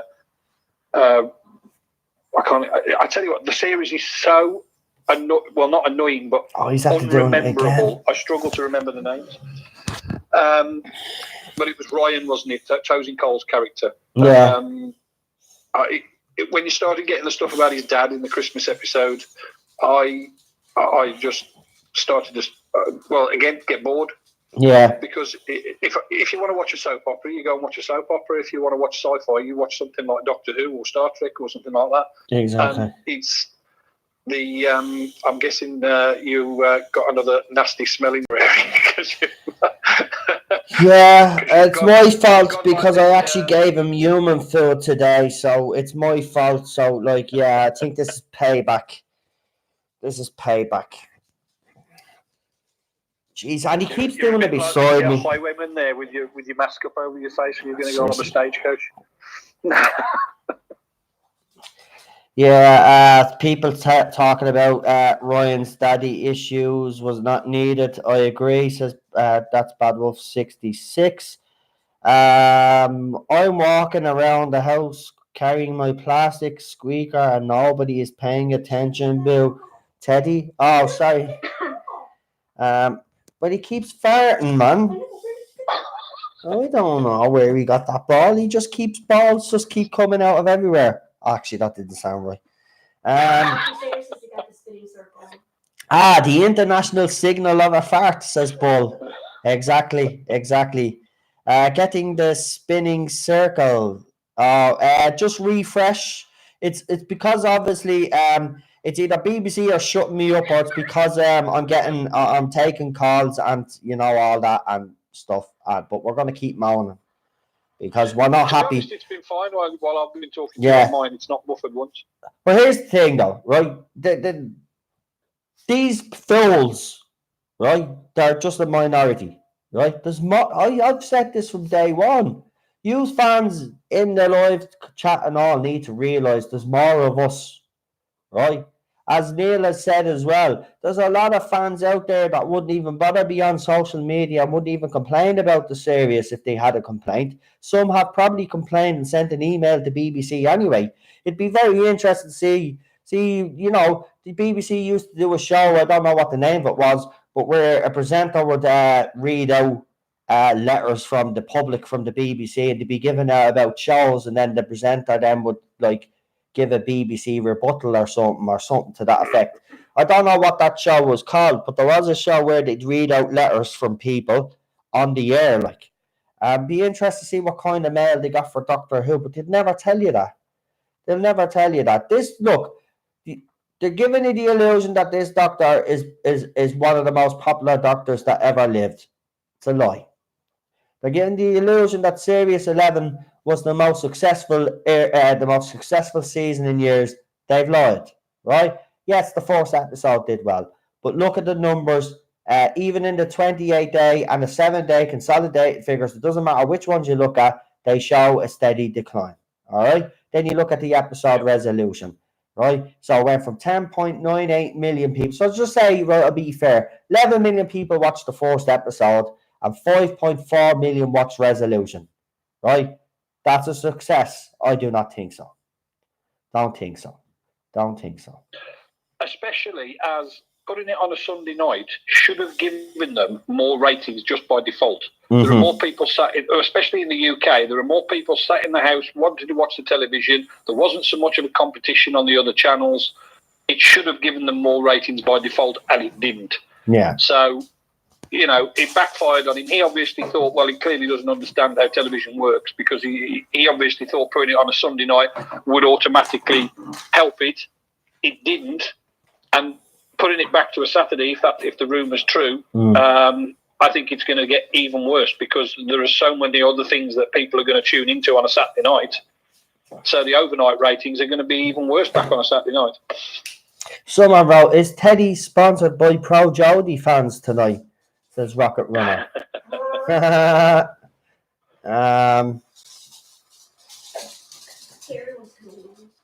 I seen Gary. Yeah, have you got his name down? Yeah, nice. So anybody that does want to come on, Neil, now that you're actually on here with me, now do you want to come on tomorrow night for the regular? Yeah, like I've said to you before, Noel, anytime you're going to go out. So. Right, I'll put your name down now. Where did you put the? Oh, she put. Where? All right. Oh, not again. What? Did he go to poo? No. You'll have to. Oh no, that's disgusting, love. Right, that's for. He needs to go to poo. You'll have to. You fed him sausages. Right, you have to bring him down. I did. He didn't. Oh man, that's ropey, man. I'm gonna get sick. Oh yeah, we're not missing. That is horrible. Right, Gary, and then we got Neil, and I think Daniel said he'd come on again, didn't he? Yeah. Neil, and then we'll have Yvette. Neil, go on, Neil. You just keep talking there about serious fucking whatever you want to talk about while I write your name down. You asked me earlier on, obviously, about what I thought about Peter Capaldi as well. Yeah, go on. Being in the Suicide Squad. Yeah. Well, I mean, I didn't really get into the Suicide Squad movie. Mm-hmm. It was watchable. Don't get me wrong. I watched it all the way to the end. But it wasn't my favourite. I mean, the DC movies have been a bit of a letdown. Apart from, I enjoyed Wonder Woman. Yeah, I'm the same. It was a very good DC movie. But most of them have been a bit of a letdown for me. I mean, the Batman v Superman one was awful. Yeah. But so I wasn't overly keen on the first one. Knowing that Peter Capaldi's going to be in the second one, it'll make me watch it. Before that, I probably wouldn't have watched it. Yeah. So, because he is a very, very good actor. If he'd have had decent writing on Doctor Who, I think as Amy said on your last call, I think he could have gone on to be a contender for longest running Doctor. Yeah. Because he's just got the gravitas and the knowledge of the show, because he's been a lifelong fan. So, yeah, he would have gone on to be an extremely good Doctor. Yeah. But unfortunately, with the sort of writing they gave him at the end, through most of it, to be honest, he was never going to do well in the eyes of, especially in the eyes of people who've only watched Doctor Who since it started in 2005. That's true. That I agree. That's 100% true. Even casting him was a gamble, and I do realise that it was, because we're in modern fandom now, and you've got all the fangirls that want a younger Doctor. They want that romance and all this shipping business. And actually, that brings me to something that happened to me yesterday on Twitter. So I put a picture up. Right now, I just like to point out that this picture I found on Facebook. So it was freely shared on Facebook. This picture also had no watermark, and it also had no signature on it. Right? I put it up on Twitter last night, and it was a picture of Jodie Whittaker's Doctor and Rose Tyler looking at each other in a seductive way, as if they're getting ready to kiss each other. Tweet, right? Then the artist that owns the bleeding picture then decides to have a big rant and rave at me, right? And I says, but there's no watermark on it. There's no, you haven't signed it. I says, and also, I found it on Facebook. What you coming at me for? Is it because of the context of the tweet that I used your art in, which was, if you ship these two, or you ship the Doctor with any other character in a romantic way, then you're not a true fan of the show. Now, I had originally put the original tweet up, and I didn't say it the way I said it that time. I said, if you ship these two, then you're not a true Doctor Who fan. Then, of course, then I was called a homophobic because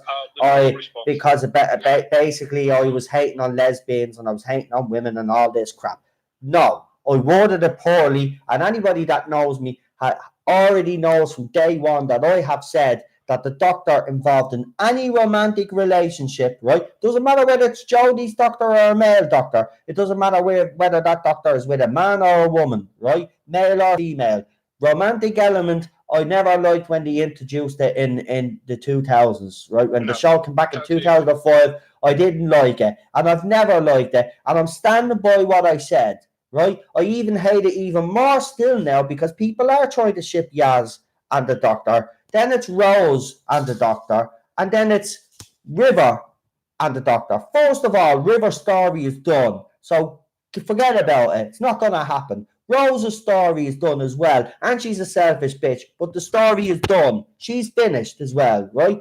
The Doctor, whether male or female, shouldn't be romantically linked to anybody, all right? So just to clarify to all you little nutheads who keep calling me a fucking homophobic and all this crap, no, I don't like the romantic element, whether the Doctor was male or female, or whether they were with a man or a woman. It doesn't matter. The romantic element takes away from the Doctor's bleeding character, right? We knew in the classic era he was married, but we never seen his wife. We seen his granddaughter, right? Even in the Doctor's daughter, he mentions his family, but we never see his family.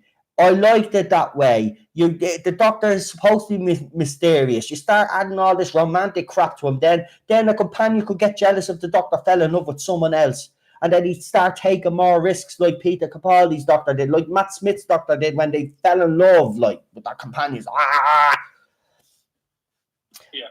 And then someone tried to tell me that the Doctor was pansexual, because someone's at the point there saying that the Doctor is asexual. Well, I got told by one of these little teenagers that the Doctor is always being pansexual. Right? I just think it doesn't need mentioning at all. It doesn't. It doesn't. It's a sci-fi show. It shouldn't. It shouldn't. They don't get it. Go on. Back to that photograph they were talking about. Wasn't that a photoshopped photograph anyway?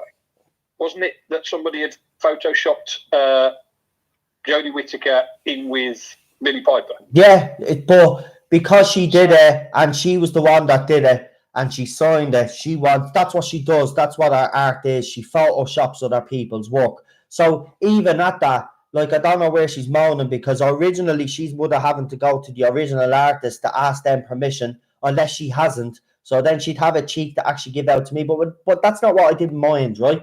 She kept insisting that I give her credit. Then eventually I did give her credit. Then all her little Muppet friends then that were following her start coming on then and start saying they're going to report the photograph. Said, yeah, well, it'd be hard to report the photograph when you're blocked, you fool, you. Get off. I have no time for these people.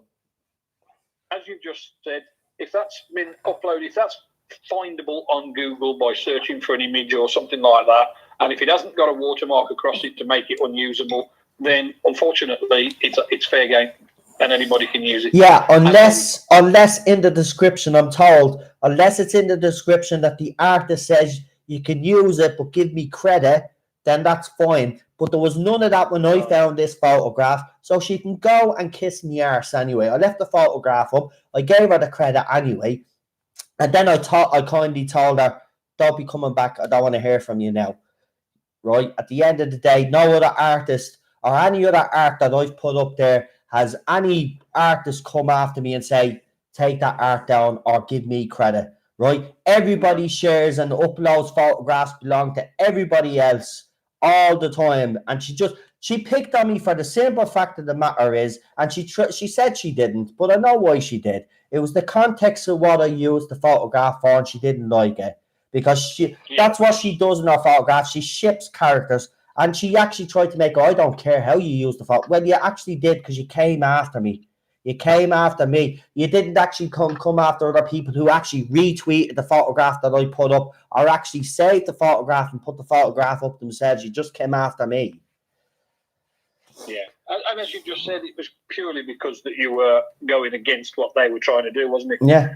And it's nothing to do with the copyright on that photograph. Exactly. It's nothing got to do with the copyright. Flying shits about that photograph. What the High Desert 4 say? Ready, say? So High Desert 004 says, then the goofy fangirls want to...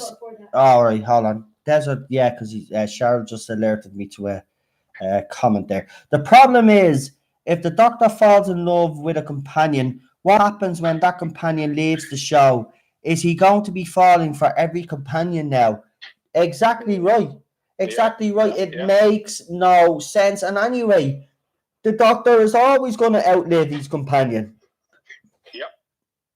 Which in David Tennant's era, he even pointed that out, that, you wither and die and I just regenerate. Yeah. So I don't think that the Time Lords would ever fall in love with another species because they couldn't stay with them for all their life. Yeah, but here's the thing, you can't say that to them planks, because they'll just want the ship, and it doesn't matter if it goes against the show or it goes against, you know what I mean? They don't care.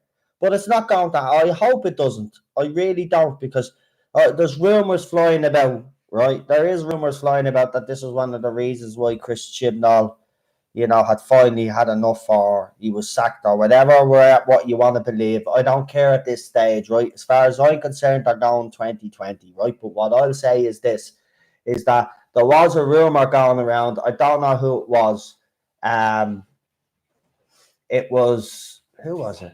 It was something about, someone said that the reason why, I think it was on one of those forums actually, and I'd seen a screenshot. So apparently the reason why, BBC had enough with Chris Chibnall was the fact that he wanted to bring back Billy Piper. Now, we did discuss this on this channel, and I told you that Billy Piper wasn't coming back, but apparently she was supposed to be coming back, and that there was a whole story written, and someone was supposed to shout at Chris Chibnall or something and say, Rose Tyler isn't lesbian or something to that effect. And apparently a big argument ensued. So it looked like there might have been a possibility that Chibnall was actually going to go and try to ship these two characters. I don't think he wanted to do it with Yaz, but certainly with Rose it would make more sense because she was in love with the Doctor and all this, right? But I'd just like to point out that she was in love with a male Doctor. She wasn't in love with a female Doctor, okay? So you mean to tell me all of a sudden then Billy Piper herself is what, bisexual or lesbian now all of a sudden?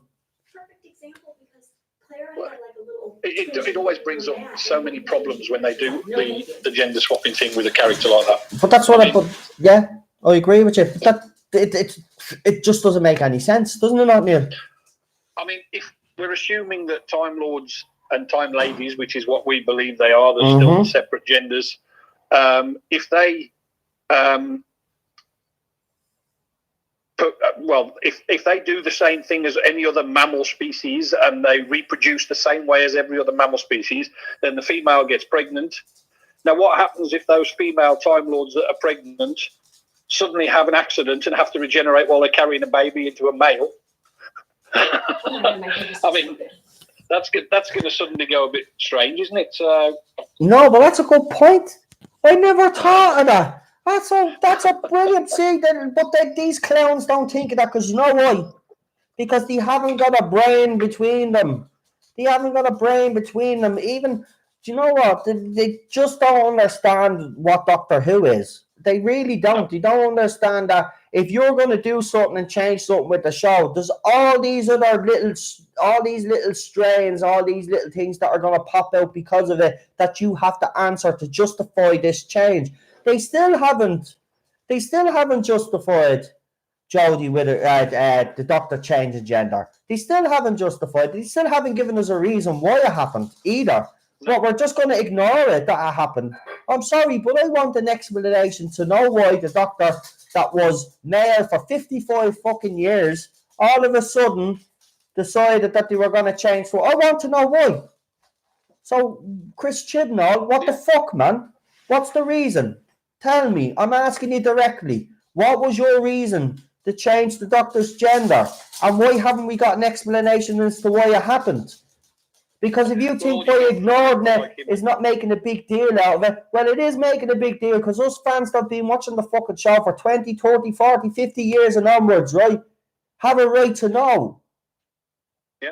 This wasn't a small change, right? This wasn't like Missy. And people keep... I don't care. People keep bringing it back to Missy, right? Saying, oh, but Missy was the experiment and everybody loved Missy. Everybody didn't give a shit about Missy because Missy wasn't the Doctor, right? The Doctor is the main character. And I was pissed off about Missy becoming the Master, by the way. Yeah. All right? Because, again, they're two iconic roles and they already changed one. And in my opinion, and I keep saying this, look at John Sim and her in the scene together, right? And if you didn't know that they were supposed to be the same character, you wouldn't know. You wouldn't know. You'd be there. So who was she playing and who was he playing? And then you go to that person. Well, they're playing the same character. No, they're not. They don't even act or sound the same, right? That's the difference. That's what happens when you change the gender. Before you even give them a line or a story arc or characteristics, right? They've already changed because you're changing it from male to female. We act differently, right? Women don't act like men and men don't act like women. Well, some do, right? But that's their business. Moffat even contradicted the entire history when he brought Missy into it anyway, because we've always known from classic series and previous Doctor Who stuff that Time Lords always know each other. Mm-hmm. Which makes sense because if they've regenerated into a different body and they look differently, they must have a way of knowing who they are. Mm-hmm. So, and even David Tennant said it in the Master Stories when John Sim was first introduced as a Master, and he says, "I'll know him when I see him." Time Lords always do. Mm-hmm. So why didn't Capaldi know that Missy was the Master when he first met her? Exactly. You're spot on. And here's another thing. There are all these little dope heads because they actually don't understand the actual history of the show, but they'll always go back and find things that will help their cause. So they always bring up the fact that that the Rennie are regenerated, right? And that was a woman and blah. And this goes to prove that they can gender. What he is on about? She was a fucking female Time Lord and regenerated into a female Time Lord. You bleeding idiots. Do you not? Yeah. Like, what do you not get? The Doctor's gender has never changed during his regeneration cycle. Never. No. It's always been a man. I mean, as far as I know, mammals can't spontaneously change sex. I know it's supposed to be an alien, but they can't spontaneously change sex. The only thing I know in the animal kingdom that can do it is a frog. There's apparently a frog that can do it. Yeah. But a normal mammal can't spontaneously change sex. So why would, even though a regeneration is supposed to be a renewal of a body and renewal of cells exactly. and things like that, why would it suddenly change from one gender to another? It doesn't make any sense. It doesn't. I don't see why it's necessary. It doesn't. They totally dismissed it. I see Dane here saying, you lot aren't Doctor Who fans. Well, Dane, if you're not happy with what we're saying, you know, you don't have to be here. But there are fans that actually don't like the series. And I think this is what the problem is in the fandom, to be quite honest. When you make a comment like that, you know, instead of actually saying that, you could say, well, why don't you like Doctor Who? We're trying to explain to you why we don't like Doctor Who. You obviously do like Doctor Who, and I've never had a problem with you in these live comments. You have said a few things. I've read out a few of your comments and stuff like that. You've been normally polite. But if you're going to be coming in here and saying, you lot aren't Doctor Who fans, you can leave, because I'm not going to have that behavior in here. You're entitled to an opinion, yes, but if you're going to start slagging fans and say that they're not fans, then you're not welcome here, because this is for Doctor Who fans. And we all are Doctor Who fans. We're very concerned about the show and the state that it's in. All right? And like everybody else that loves Jodie Whittaker, and is entitled to an opinion, we're entitled to our opinions too. So if you don't like what we have to say, there is the unsub button, there is the block button, and you can leave. Yeah, totally agree. Totally agree. And what I would say is as well, if they don't like what we're talking about and they don't like the things we've been out with, give us an explanation of why you think that's going to work or why you think that should be okay. But I guarantee they can't. Look, I don't mind. Like Dane never really says anything, but I don't like when someone comes out and says you're not Doctor Who fans. We are Doctor Who fans. I'm probably, and I don't like to point this out, but I'm probably watching the show a lot longer than yourself. All right, and when you come out and you say things like that, that's very insulting towards a fan like me or a fan that's watched it since the start. All right, now look, I don't want you to go. All right, I want you to stay. But if you're gonna interact with people, what? He apologized. Okay, well then, if you apologize, that's fine. I accept your apology. Listen, I know you probably don't like what everybody is saying because you do like the show. But look, you can in the comments, phone, whatever. You can come on and have your say. And he's just, oh my god, that dog is just disgusting. Neil, just talk there for a second, because that is just. Well, I mean, I'll just echo exactly what you've just said. If somebody's got a problem with what we say or what we're disagreeing with, come on and explain it. Come on and try and give a opposite opinion, but do it without the insults. Do it without the stuff that we have to put up with in every other group, where you literally just get called a sexist, misogynist pig for not liking anything about the current series. Yeah. And just do it that way. And I'd be quite happy to listen to somebody's opinion, but do it in a sensible way, debate, and none of the nastiness, because for so far, from my opinion, I haven't seen any from the pro side. Certainly not many from the pro side that can have a debate and actually put across good reasons why this series should have happened, why it works, why the Doctor should have regenerated into a female.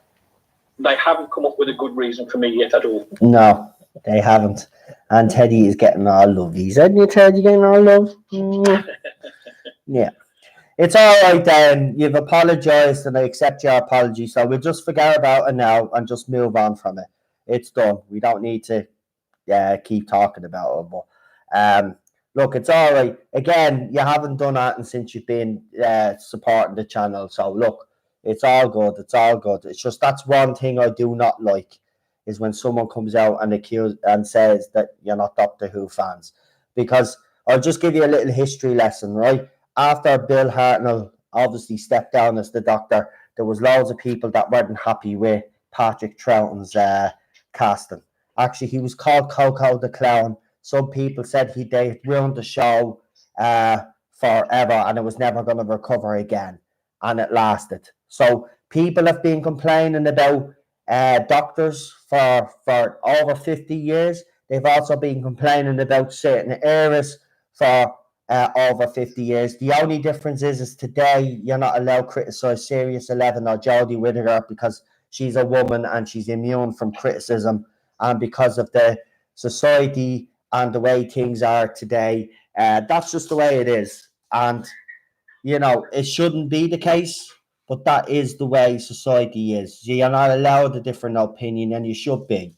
So just because we hate on something or we don't like something doesn't mean we're not fans of the show. I'm still a Doctor Who fan. I was watching, just before we come on, we were watching The Green Death, John Pertwee. If I wasn't a Doctor Who fan, I wouldn't be watching Doctor Who full stop.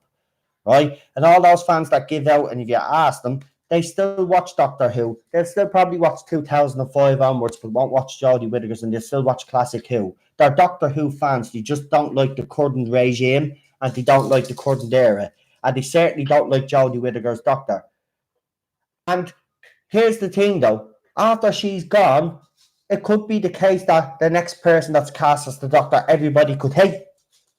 Right? And they could even hate the stories that are done. So it happens with every era. Even Peter Capaldi, Matt Smith got criticised because he was too young. David Tennant, I remember, got criticised because everybody was saying, who the fuck is that Scottish guy?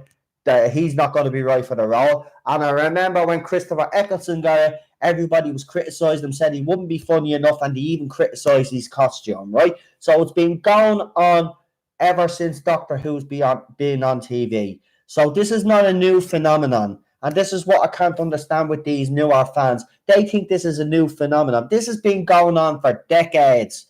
There's been fans given out. You look at the forums over the years, fans have been given out. There's particular fans that give out about particular things, right? You have your real hardcore fans that will break every script down, break every story down, every avenue that those stories go down, they break them down, right? Then you have others then that don't just like to see it. You know what I mean? There's all different groups. So there's been people complaining for decades, and I wish people would understand that. You know what I mean? This is not a new phenomenon. This is not just because Jodie Whittaker's the Dr. Chris Chibnall. This has been going on for decades. Did he just open the doors? No, that door just fucking flew open by itself. You got windows open? Why is there a ghost in here? Fucking hell, that's after giving me a fright. The sitting room door just had it blown open by itself. Seriously. You got a spook in the house. I think we do, because my controller and all, no, seriously, my controller and all fell off the table twice. That's after giving me literally a fright. I thought someone was bursting through that. I thought that was the fucking BBC there. Of course, being swatted. Fucking, yeah. BBC, fucking, Jesus Christ, me heart. Oh. No, it's the ghost of William Hartnell, Patrick Troughton, John Pertwee. They're all sat in there watching your stream. I wish they'd appear to me tonight. I wish. Is there any news tonight?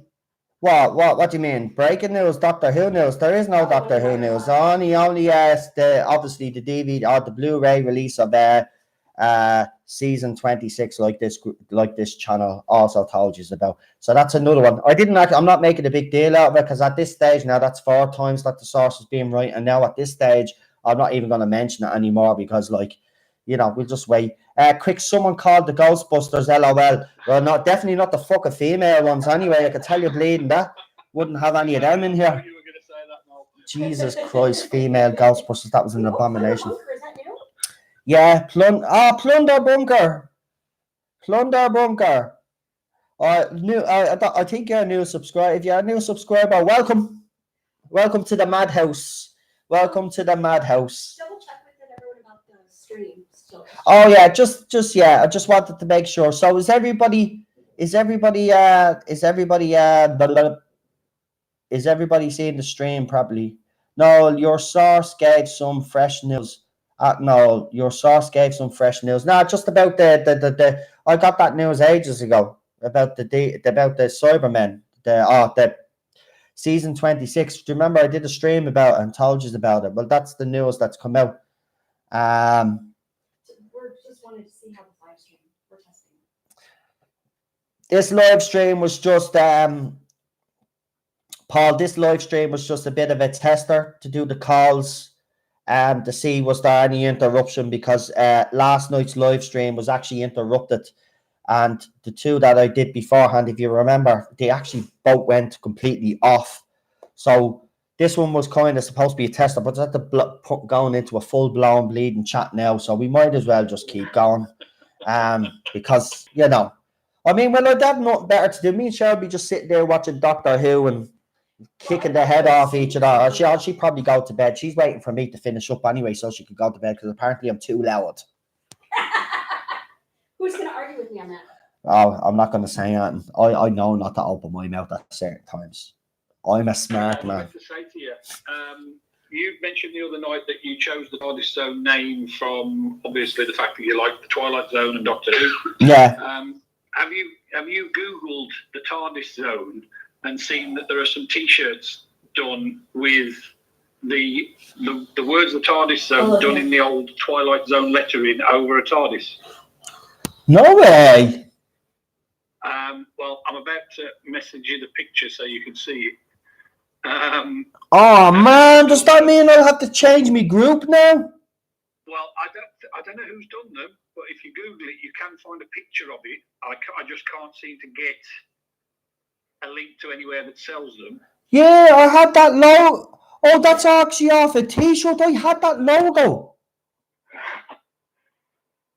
But it's done in the same lettering as the Twilight Zone, and I thought that looked quite cool. I didn't know whether it was something that you'd done or not.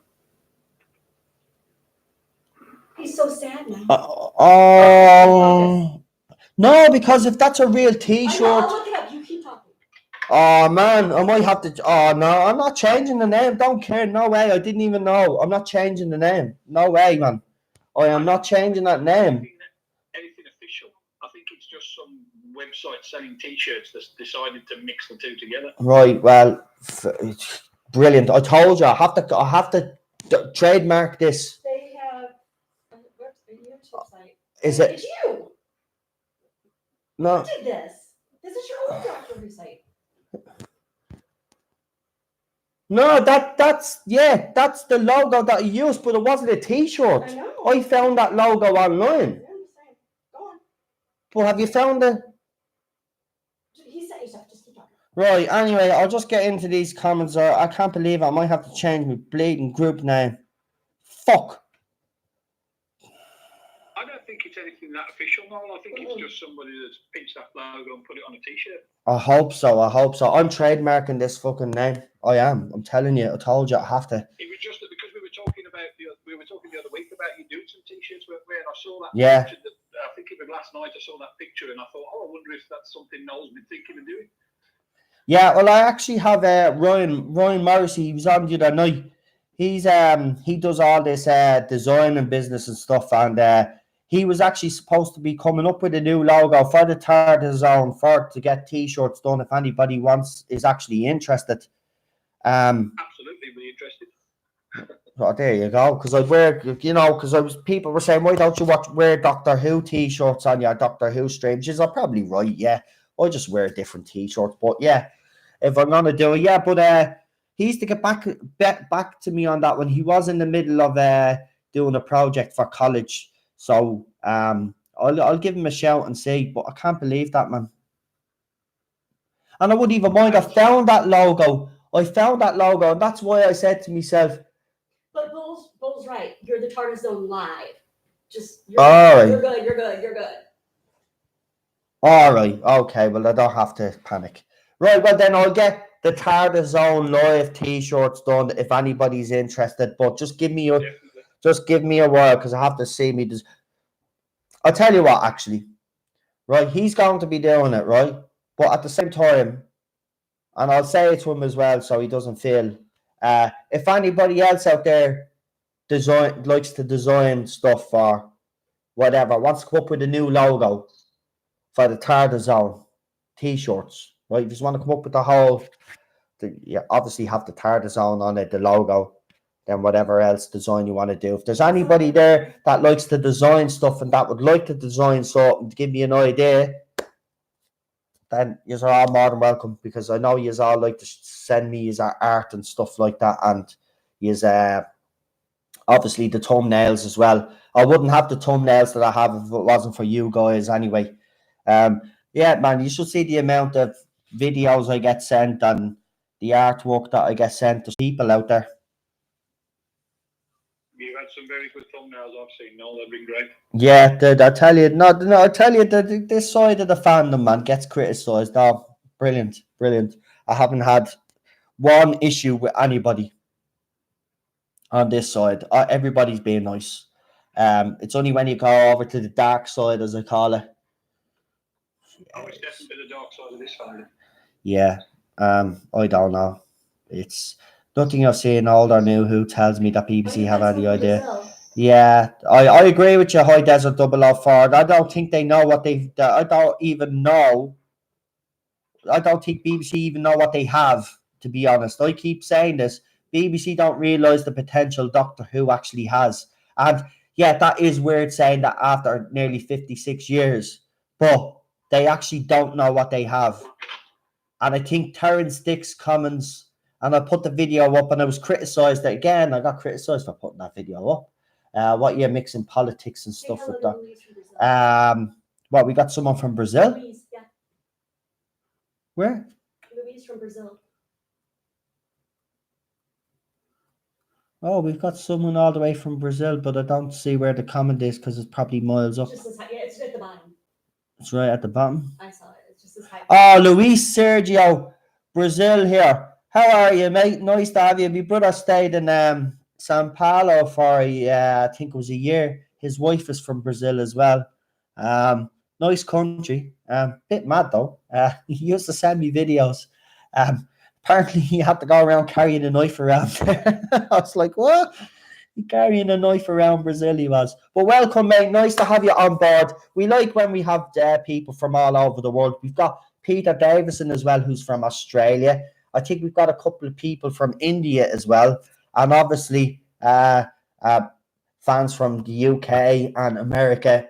And we've also some from my home country as well, which I'm surprised.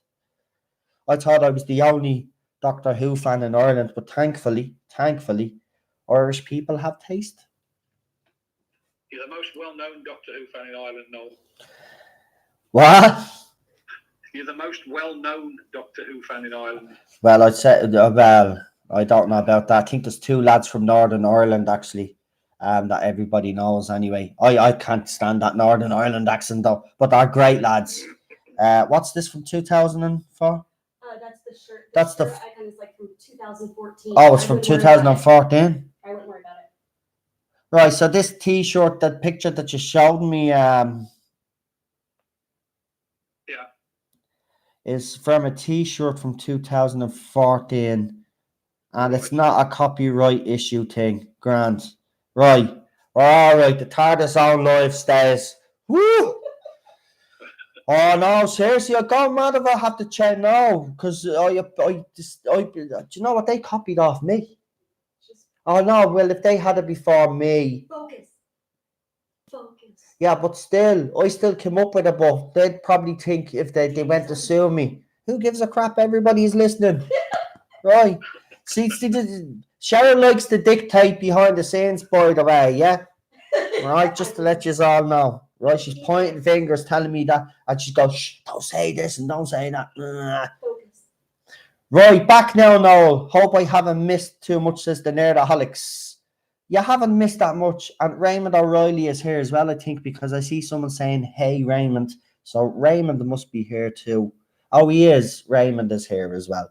So welcome along. Right, what have we got? We've got about... we might as well go till 11. That would be the 3 hours. Why not? Stream. Right, yeah, we'll see, yeah, because that's when it goes to crap, is the last hour. Right, so the last hour is where we do have our problems. So, is there anything else actually you want to discuss? Well, I did decide to watch, in honor of Terrence Dicks last night. I decided to watch the War Games. Right. Still can't believe how good that story is. I really like that story. Because it was the first one that Terrence Dicks got credited for writing, alongside Malcolm Hulke, but his name was on the title credits for that one. I didn't get through all of it last night because I was still tired from the night before. But don't be blaming me on that now. It was just seemed to be the thing to do last night in honour of Terrence Dicks, to watch something with that he'd written. Yeah. So yeah, it's I just, there doesn't seem to be that level of writing. Even, I mean, I always thought that Stephen Moffat was a great writer before he became showrunner. Then, don't get me wrong, there were the odd couple of episodes or a few episodes that I thought he did still do well when he was showrunner, but I don't think he's done as well as before he was showrunner. Yeah, I agree with you on that one. 100%. So perhaps becoming showrunner, I mean, in Chibnall's case, he had got nowhere to go but down, but he got nowhere to go but up, But in Moffat's case, he just got worse after becoming showrunner. They need, I don't know whether there are, what do you think? Is there somebody that you think could write along the lines of the sort of Terrence Dickses of the classic era and writers like that?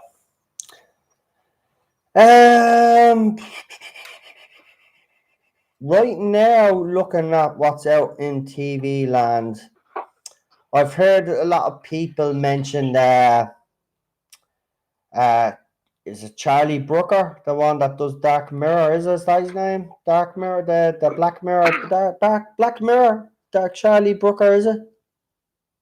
Right, I've not seen any of that, so I don't know what that's like. Because the writing is really, seriously, you should actually watch even season 1 of Black. Now, it's gone to America now, and I've heard the criticism of the last series now. Miley Cyrus is in it, so when you start putting a Miley Cyrus in it, I'm not going to hold out too much hope, especially after she did that thing with the cake, the abortion cake, where she basically was telling everybody, well, fuck you, I'll do what I want with my body.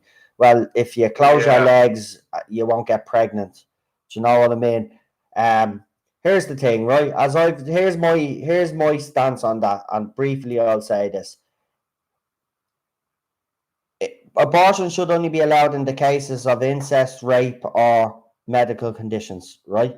If you're a selfish bitch, you go out there, you get a few drinks into you, and you go home and you have unprotected sex and you get pregnant, right? That's on you, right? Okay? That's on you. And there's plenty of medical procedures out there nowadays, right, to prevent you from getting pregnant. As I said, and I'll say it again because you have to say it again to these nutcases out there, right? If it's got to do with medical issues, rape, incest, whatever the case may be, right? That's fine. I'm all for it. But if, as I said, if you go out there and you go and have unprotected sex and you're being a selfish cunt because you know you're probably going to get pregnant, right, then that's down to you, right? There's plenty of stuff out there now that is 100%. I don't buy into this anymore now that not everything is 100%. There is 100% treatments out there now, right? And they are reversible. So there is no excuse. So for all these women that are calling for abortion on a mass fucking scale, yeah, I already put it up this year. What was it the last time I checked? It was 25 million abortions have already been carried out this year, right? 6 months, 25 million abortions. You can go and check it out yourself. You can actually do a live countdown of the abortions. You can see how many are actually being done. While I'm having this conversation now, there's probably have to be 1,000 abortions. All right? So, like, it's all well and good, all these women saying it's my body, it's my choice and all this. Yes, it is. So you have a responsibility to look after your body when you can, right? When you can. As I said, if you're forcibly raped, incest, or it's a medical procedure that needs to be done to say protect you or to protect the baby, or whatever the case may be, then that's okay. But if, as I said, there's no excuse for women now, right? So I don't believe it shouldn't be all those people calling for abortion, my body, my rights, and all that. Go and kiss my arse, right? Go and use the services that are out there provided, and you won't get pregnant. And stop being a selfish, because if it was us, because isn't it funny, right? If we get a woman pregnant, right, and I'll put it to you this way, right? We get a woman pregnant, right? Everybody looks at us. Oh, look at him. He's shirking his responsibilities. He's not stepping up to the plate. He's not doing this. But a woman can get pregnant, right? And then, okay, I don't want the baby, so I can go and have an abortion. No fucking way. If we're forced to fucking, if we're actually being forced, right? If we don't want to have a kid, but we're forced by the courts to see our kid and pay our kid fucking money or whatever, right? Well, then women should be made do the fucking same thing too. As I said, the other reasons that I give for abortion, they're the reasons that should be allowed. Other than that, no. No, I know that one. Yeah, that escalated quickly. Obviously, it's not something I'm ever going to have to go through. But yeah, I can see your point there. Definitely, if it's a health-related reason, then it should be done. But I mean, my other half would never do it. Never do it. No, I know Cheryl wouldn't do it either. Do you know what I mean? Unless it was like if Cheryl's life was in danger, then obviously I'm not going to. You know what I mean? I wouldn't like.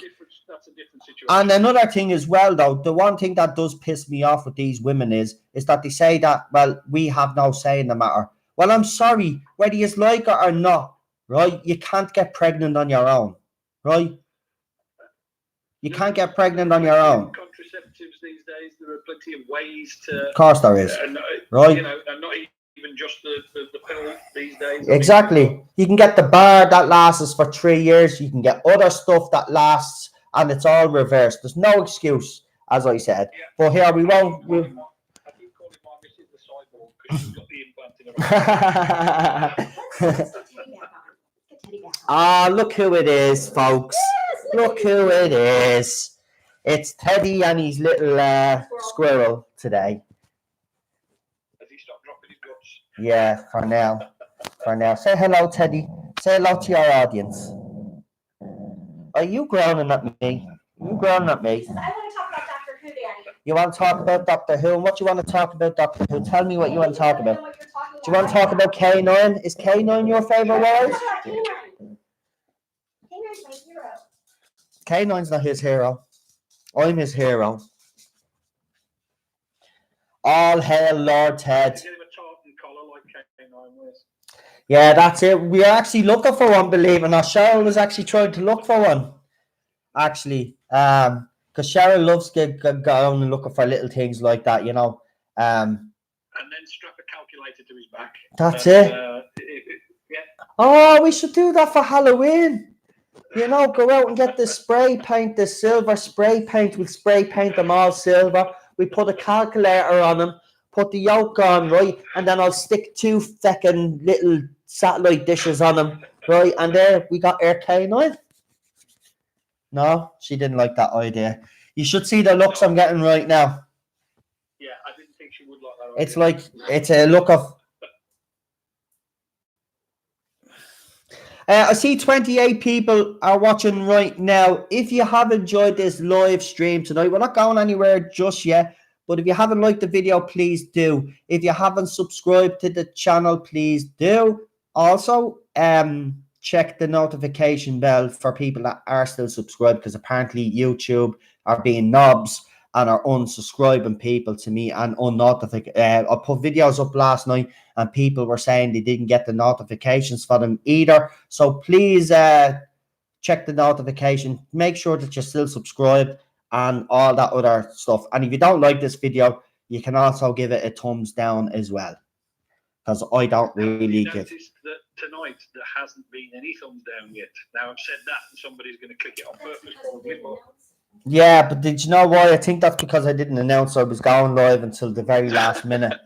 They haven't had time to You know, I don't really care. Look, it helps the channel anyway, because I was talking to another YouTuber. Even if you get dislikes, even if they come onto your comments to slag you all off, YouTube tally that all up. So by all means, like, if they want to come in and slate me, they can come in and slate me, because it helps the channel. All helps the channel. Oh, of course. So I don't really care. So anything else you want to... I was just sat here trying to think of a good topic. Because we've kind of... Because Somebody asked about Canine coming back as a regular. K9 coming back as a regular. Yeah, always. Someone asked, would you like to see K9 back as a regular? So there's a question. I'll let you answer first, and then I'll give my answer. Go on.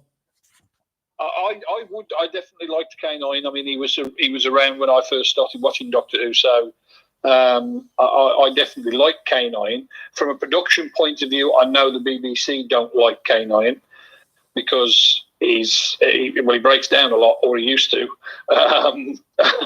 So, and they find it very difficult to obviously use him on certain terrains and things like that. So I don't think it's something they will bring back as a regular thing. But the actual character of Canine I like. Wasn't there a rumour that there was going to be yet another spin-off series for Canine? Yeah, apparently what's happening is there's this new company that's at the taking it up. Now, here's the deal, right? It's actually very bleeding weird, right? So if BBC don't pick up the show, right, they can't... No, if BBC don't pick up the show and whatever company does pick up the show, the new company cannot use Doctor Who references in the show. If BBC take the show, then obviously we can have all the Doctor Who references in it. But this is the thing now. So if someone else takes over, there'll be no Doctor Who references in the show. And I don't think I like the idea of that, to be quite honest, just myself.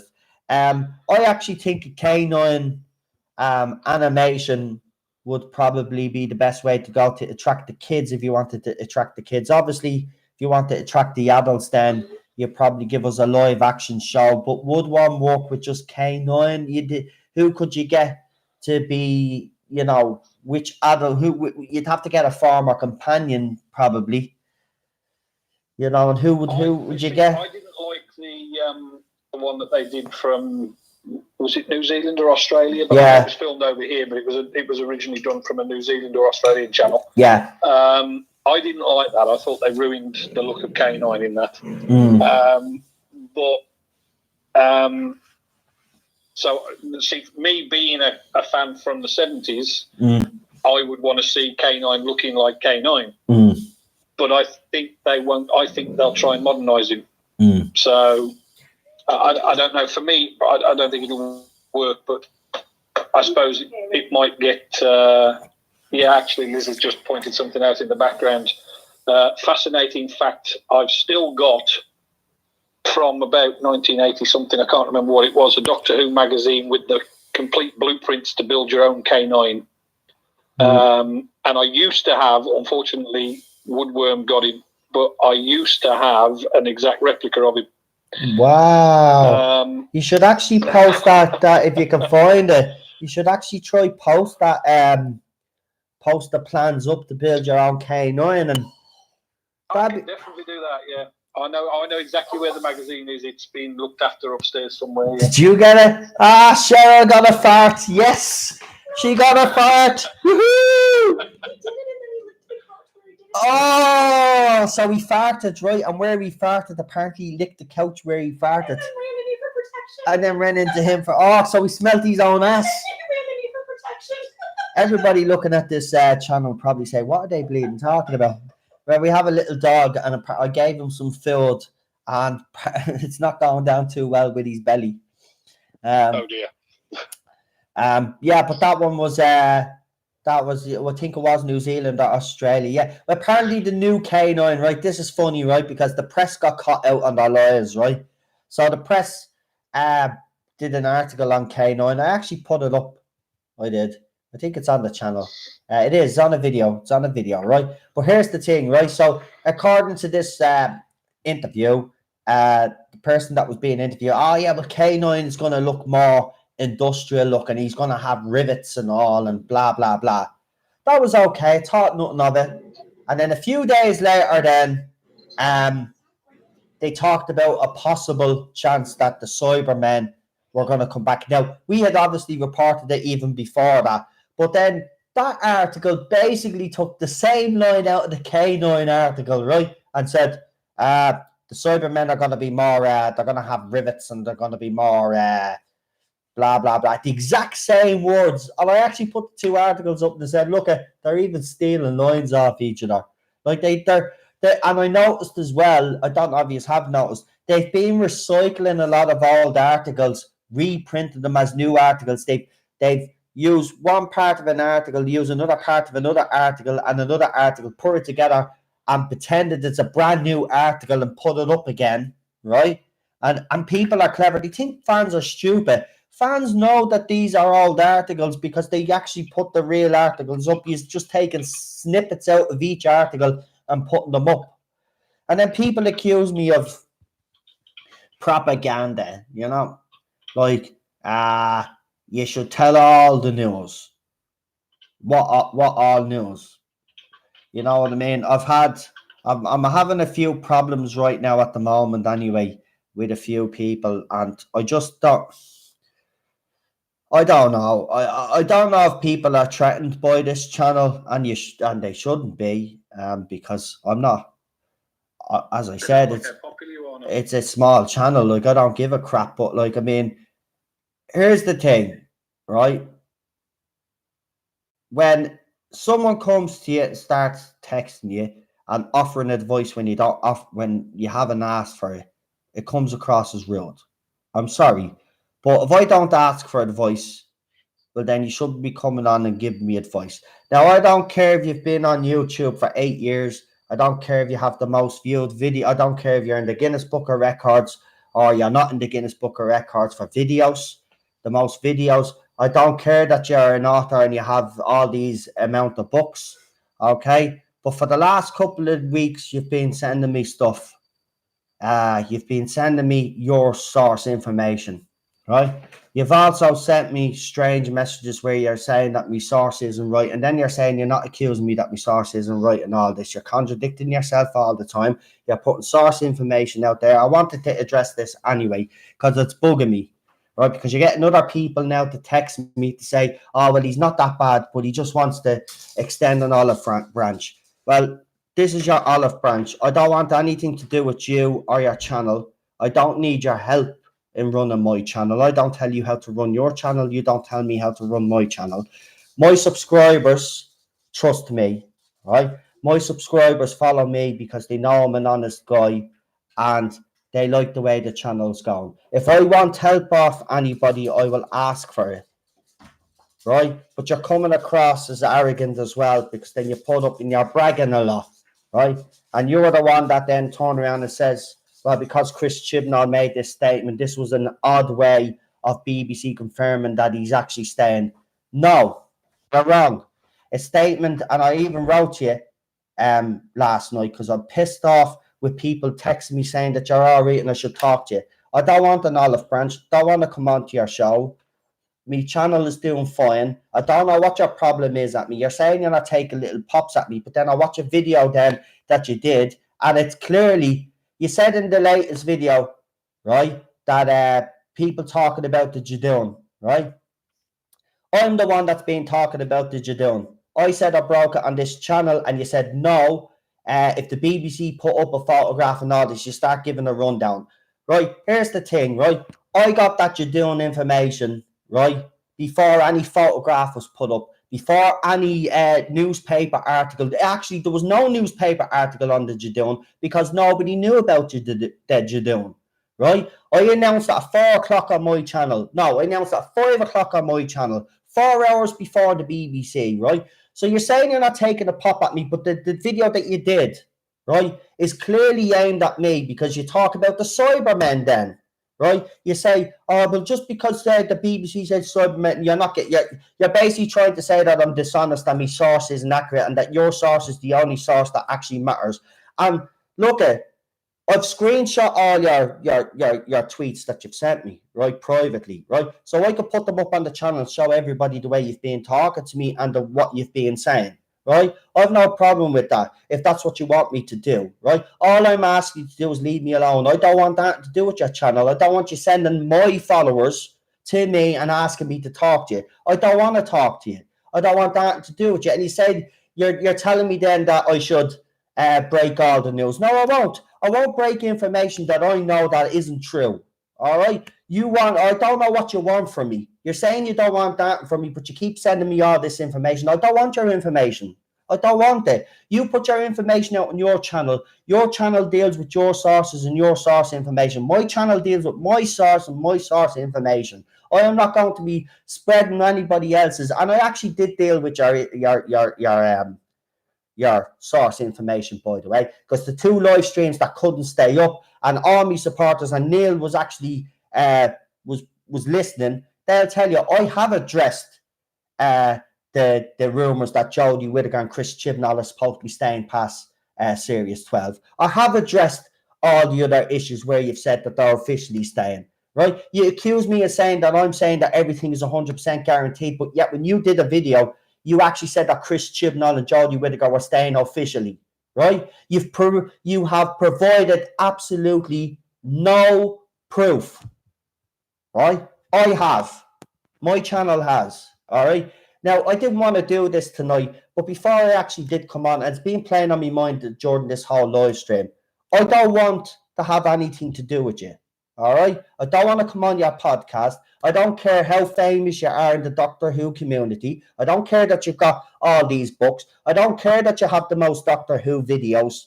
I don't care that you have a Magnum PI sidekick on your live streams. I really don't give a shit, all right? So just leave me alone. I don't want to hear from you again. And if I do hear from you again, I'm putting all the tweets out there for everybody to see, all right? Because you've been condescending. You've been having little digs at me, but you're going and telling people that you haven't, when your videos are clearly having a dig at me, and then you say that it's for a laugh, right? Am I fucking laughing? No, I'm not, right? So enough is enough. And I'm talking about, if anybody wants to know, I'm talking about Matrix Lord 212. So for anybody that follows me, that has come to me to message me about him, please don't, because he's just texting me all the time and I don't want that to do with the chap. I don't know what he wants me for. I don't even know what he wants. He's basically saying because I won't put his information out there that I'm being biased and I'm not reporting the whole news. But I have addressed your rumours. I have addressed your so-called source information. I've even actually said, if he has got a source, don't be going, because you are being picked on. And I actually said to them, I said, look, he's basically doing the same thing that I'm doing. I'm giving out source information. So why is people going after him? Because you were all giving out when you were going after me, right? So I've even defended you, right? And I still don't know what you want from me. You keep sending me all these strange bleeding messages all the time. You keep getting people that I know to text me. I don't want anything to do with you, mate. You've got your own channel. You do your own thing and be happy in doing your own thing. You don't even... And you know what? You go around, you're bragging. You're bragging. And I don't like a bragger, right? I don't care that you have all this, because you keep saying it on Twitter. Nobody gives a shit what you have. Nobody gives a shit. I never heard of you. And that's not being disrespectful. I never heard of you. I never heard of Matrix Lord 212. And I don't think there's many people out there. Maybe years ago you were big. You're back now, right? But but what? I've never heard of it. Right, there you go. So look, the reason why I'm sick of this, right? I don't want you to I'm telling you right now on this live stream, I don't want anything to do with you. So please just leave me alone, right? And it's not paranoia. You are having digs at me.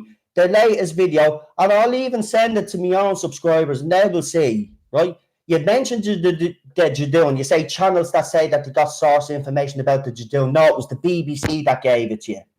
Well, it actually was in a way, because my source is getting the information through the BBC, aren't they? So in a way, you're actually right. But I know what you meant by it. You didn't mean it that way. What you actually said was, well, the BBC put up a photograph, and then the channel was claiming that they had source. I'm not claiming nothing.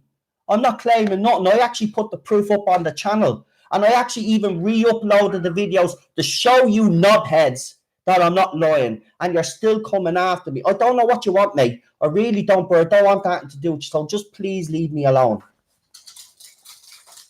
Seriously, just leave me alone. I've had enough. I've had enough. I don't want no olive branch. I don't want nothing. I don't know you, don't like you, because you come across as arrogant. You're a bragger. I don't give a shit what you've done in the fandom, right? I haven't heard of you. So if I haven't heard of you and others haven't heard of you, well then obviously then you're not that fucking famous in the fandom. All right? So don't be having pops of being arrogant, right? Because this is the last time I'm going to address you anyway, because I'm not listening to you. I've told people as well that know me not to be sending me messages from you either. I don't want to know. It's just jealousy, no. I don't know. Look, I don't even think it is jealousy, but I don't know what the guy wants from me. He's saying because I won't put his information out there. I did two live streams on it. I don't know what more he wants me to do. Yeah, well, I am going to ignore him from now on, but he's getting other people to text me. You're bringing attention to him right now and probably sending people's shit. I don't care, Cheryl. I'm being honest. I had to say something, and I'm not going to say any more about it. But it's over now. I'm not. Like, and you know what? I'll just say one more thing. Don't even think of trying to take me on. I'm serious. No, I don't care, Cheryl. I know what you're saying, Lord. I told you. See, please don't now. I don't want to argue with you either. Right? I don't care. I'm getting it out there. Right? See, Cheryl keeps telling me to mind what I say. I'm not going to mind what I say. Right? I'm going to tell you out straight. Right? Just don't come near me anymore. Don't send me any more messages, because if you want to start something, that's fine with me. We could start it. You'll be the one that'll be crying at the end of it all. Right? And I'm serious. Right? And your channel might be bigger at the moment, but it won't be like that. That won't be the case for too long. And I'm serious about that. And people could call me big-headed. I don't really give a shit. The difference is I know that this channel, oh my God, that Canine's brilliant, Neil. I wondered when you see those pictures. Right here, I'm gonna try show you guys if I can. So this is in a bit of a sorry state then, by the way. That was, he'd spent 20 years in a loft at that point. So Neil actually put this together himself, if you can see it. Well, it was done for it was a lot of my dad at the time, because I was only little, but he was built from the exact plans of the BBC. Not that one. There we go. That's brilliant, isn't it, man? But the woodwork got him in the end, unfortunately. No way. Right, I'm grand. I know you are all telling me to breathe. I'm grand. I just thought. What? Sorry, Neil. Go ahead. I'll dig out the magazine with the plans in it, because it's in its sort of protective state somewhere upstairs, because it's getting on a bit now. It's decades old. And I'll dig out the plans and scan them in, and I'll send them to you. So if you're feeling like you want to have, anybody wants to have a go at trying to build in from the exact plans, I'll send them out. Okay. Cool. I just seen a tweet. Will you just please just.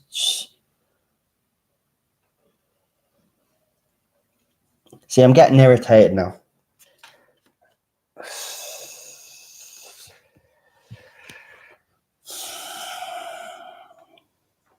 I think I sorted Teddy. Sounds like he's an attention seeker. No, just ignore him. He probably wants to be the one that takes the credit. It doesn't matter. He said that one of us is right, and he's right. He is right at the end of the day. One of us is right and one of us is wrong, right? But his attitude and the way he's going on is that he thinks he's the one that's right and that I'm wrong, right? And that's the way it's coming across to me. And as I tried to say to him was, well, you can't be that certain. Neither can I. Do you know what I mean? I've said that anyway. I just tend to believe my source because obviously it came true, right? And if anybody wants to believe along with me, that's fine. If you don't, that's great. It's up to you, right?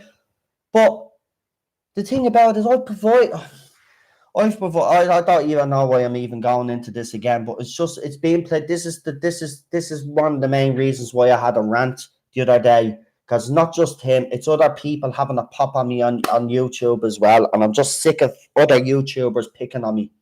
Do you know what I mean? And on a small bloody channel, I'm trying to make me way in this fandom just like yous are, and then they're saying they're giving you advice because you're in the fandom. I'm doing this longer. I'm doing this 8 years. I don't care if you're doing it 8 years. You think I haven't been on social media at all? And I don't know. You think he actually said he thought people were taking advantage of me, right? Nobody's took advantage of me, right? Anybody that's come on here and shouted out their channel or whatever, they've been given that opportunity because I've given them the opportunity. Go ahead, shout out your channel. I don't know where you're getting that you think people are going to take advantage of me. I've got good people around me. Trust me, nobody's going to take advantage of me, right? And if it does turn out that my source information doesn't come to fruition, well, that's what happens with source information. You get some things right, you get some things wrong. Everybody knows that. So I thought, do you know what? Even again with your statement, like, because Chibnall made the statement, and you tried to make out, well, he's still showrunner. It means absolutely feck all, mate. And prove it to me. Prove it to me that Chris Chibnall is still showrunner. Give me a piece of information, right, that you could prove to me that Chris Chibnall is still showrunner, right? Because I can't even provide that either, right? So if I can't provide it, you certainly can't provide it. We're only going by your sources, remember that, right? And as you very said yourself, that some sources might lie because they might have an agenda. So why do you think that your information is more superior than mine, or you think you're right over me, right? Because nobody knows. Nobody knows. Why was that message hidden by Cheryl? Because It was another stupid message, was it? yeah, because you're gonna just read what Nerdaholics and just move on. Right. No, check your messages. I just found what you're looking for. Right.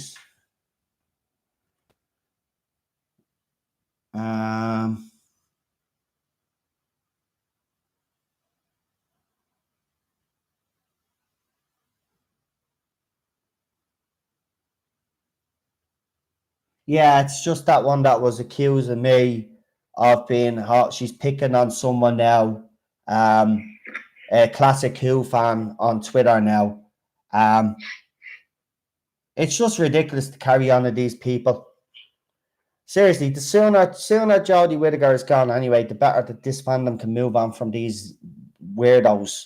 Because that's all they are.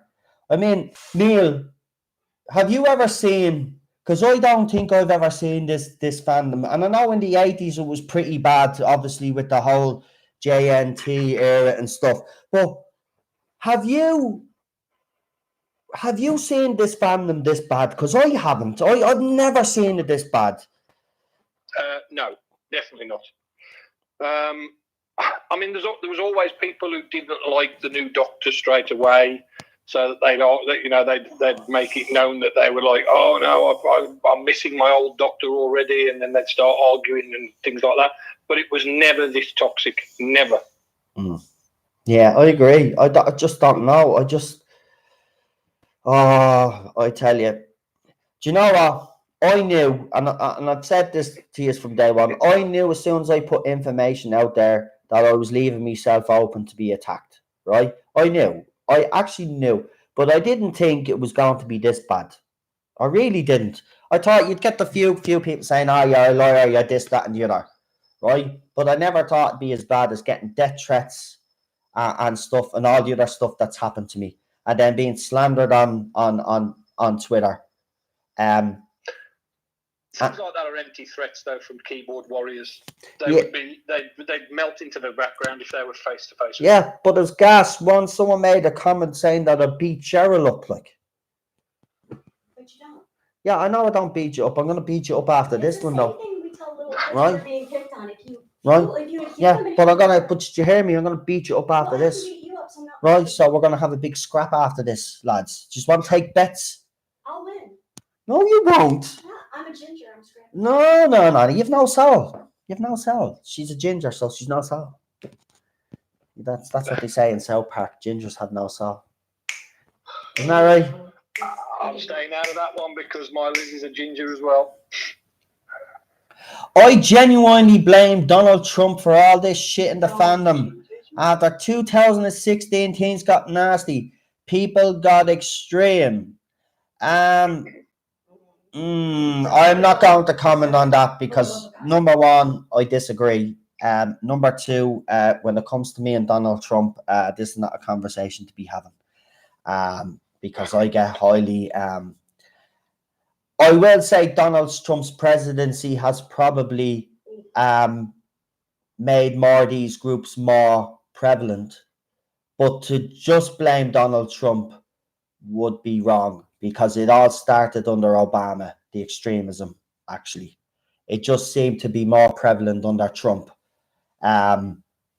So that's all I'm going to say on that because my wife doesn't like me talking about Donald Trump because she hates him and I don't hate him. I'm not saying I like him, but we have different opinions on that and we have come to the agreement in this house that we won't talk about Donald Trump. So I'm not going to talk about Donald Trump on the live stream. So we'll leave Donald Trump out. Right, I'll read a few comments because I haven't read a few in a while. So after John's comment, we have I'm scrappy. No, you're not scrappy. I just have to put you in an arm lock and you're finished, woman. Hey, all only getting around to use now, says Marty. Hey, Marty, nice to have you here. Stream is finishing there shortly, though. But you can rewatch again. Obviously, there's an epic rant in there somewhere or two. Internet babies get their validation from the false reality of the internet. Ignore the Muppets, says Paul. I know I should just really ignore people, but it sometimes, they push me too far. Like I've had a couple of blowouts this week. It's bound to happen because I'm being honest, man. If you see all the stuff that I'm getting, I don't even put half of the stuff up on my YouTube channel that I'm getting. If I showed you even the worst things that I get, you would be shocked. You would be shocked. Oh, actually, my channel would probably be closed down. Seriously, my channel would probably be closed down. I get sick pictures and everything sent to me like, this is what's going to happen to you and your wife and all this crap. It's ridiculous. Oh, because of that. Do you know what, though? Because it sounds stupid. Think about it. This is all happening because I don't like a TV show. Now, just think about that for a second. Doesn't that sound mad? Now, if I was a terrorist or something, or if I was going around trying to raise an army to incite hate, then I understand it, right? But it's because I don't like a TV show. This is how low we've fallen. People lose their shit because people don't like a TV show. Like, I mean, that wouldn't happen back in their day when we were growing up as kids. If we didn't like a TV show, we just didn't fucking watch them. We found something else to watch. Do you know what I mean? And we didn't bitch and moan every 5 minutes. The difference is that today's generation, you can't even say boo about Jodie Whittaker. Nothing. You can't even say her hair is out of place, right? If you say, oh, look, there, Jodie Whittaker has her hair out of place, right? They rip your fucking head off for it, right? Apparently, she's Oscar worthy. Jodie Whittaker is Oscar worthy. Actually, I wanted to ask you that. Jodie Whittaker, right? She's won nothing. Do you think she deserved to win any awards for Series 11? Absolutely not. I didn't watch Broadchurch because people were raving about what she was like in Broadchurch, but raving. From what I've seen of her in other things, I think I said to you the other night, I've only seen her in one other thing, and that was a Christmas movie, right? And she was forgettable, completely forgettable. Hold on, wait, you just said something interesting there that kind of made me like. Everybody was raving about her in Broadchurch. She did fuck all in Broadchurch. All she did was cry into her bed or pillow every 5 fucking minutes because she was playing a grieving fucking mother. I think in Series 3 then they gave her a job just to give her an extra bit of fucking stuff in it to do. She start playing a counsellor or something. She did nothing. Nothing. Then Broadchurch, the main stars of that show were bleeding David Tennant and Yoke. She was hardly. That's where she perfected her scrawny face. Yeah, she was hardly in it. She was hardly in the bleeding thing. Get away. These fans are ridiculous. She did nothing in that warrants anything. Even in Attack the Block, she had a bit part in it. In Black Mirror, she was naked in that episode, half naked in that episode. And anyway, our acting was bad in it as well. She couldn't even convince me that she was actually having sex. She was that bad of an actress. Seriously, there's more. Look, I tell you, I would have got more action out of a bleeding corpse. Seriously. Well, I mean, a lot of people have said that the waxwork model of her is a better actress than. Of course she is. I tell you, that's a award, an Oscar-winning performance right there. But that was what you used to get. Any time I commented on anything on the official Facebook group or anything like that, you always got, you've only got to watch Broadchurch to see how good an actress she is. She'll get better in Doctor Who. She'll do it. And I'm just like, I haven't seen Broadchurch, so I can't comment on it. But the only thing I've seen her in, she was awful. And I've seen her in Doctor Who now, and she was equally as awful. So... yeah, the Nerdaholics say she was dull as a dishwasher in Broadchurch. Olivia Colman was the star of that show. Even the murdered kid showed more range in that show. The murdered kid did. Even the same with the kid. I'm telling you about the right. I'm telling you. I know it sounds bad, but that's how bad I reckon. She wasn't the victim. I was hoping she got killed off. No. She has a scene at the start of it where she realizes her son. She does the old crying thing. She's panicking. I think that is the best bit of acting that she's actually ever done. But then she's only bitching and moaning through it all the time. Then she finds out that her husband had an affair, and then she's moaning at him. But that's all she does, isn't it? She was not. Look, anybody says that she's great in Broadchurch are on crack, because she wasn't. The stars were clearly David Tennant and Olivia Colman, and she wasn't in it long enough for me to be warranting all this praise, right? Now, she was in a full episode of Black Mirror, right? You could judge her on that. In that one, she was having an affair in that episode, and she spent most of the time at a dinner party and naked in that episode, and she still couldn't convince me that she was actually having sex, right?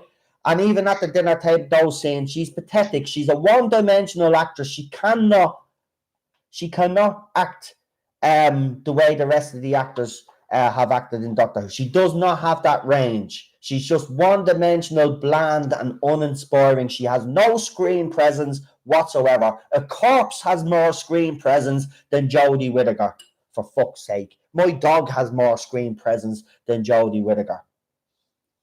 Jesus. Well, from what I've seen of her in Doctor Who, absolutely.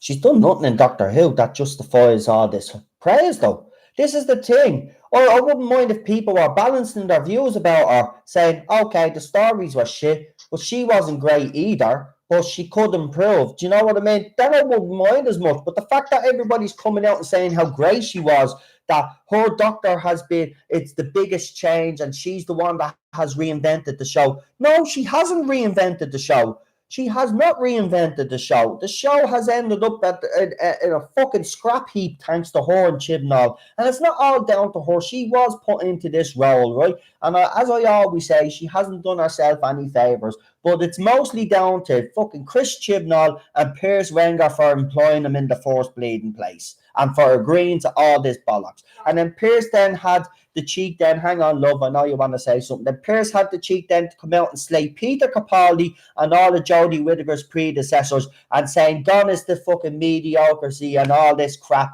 And Jodie's Doctor was going to be the one that was going to propel the show. Well, it didn't. Go ahead, love. Rocket Runner said she's like a blow-up doll with an attitude problem. She's like a blow-up doll with an attitude problem. There's more life in a fucking blow-up doll. Jesus Christ almighty. People need to see that. She is bland as a bowl of porridge. Seriously. She can get some entertainment. She's as thick as a plank of wood. Yeah? Seriously. There's nothing... I'm being honest with you. I said this to me wife. If she was the last woman on the planet and I was the last man on the planet and we needed to get her on to keep the human race going, well, the human race is dying out. Because she doesn't excite me on screen, so she wouldn't excite me in the bedroom. Seriously, Jesus Christ Almighty, people need to cop on. Jodie Whittaker's this, that, and the other. And then I hear some bleeding fella out there on Twitter saying that it's Oscar worthy performance. Oscar worthy, me arse. Oscar worthy. She wouldn't know what an Oscar is if it hit her in the face. Jesus Christ, these people really annoy me. Do you know that? That's why I wanted to do this. This is why this channel is going to be different from now on. This is why you guys are going to be coming on to talk, because I want to hear you, because the BBC needs to know that this is a shit show. And it is.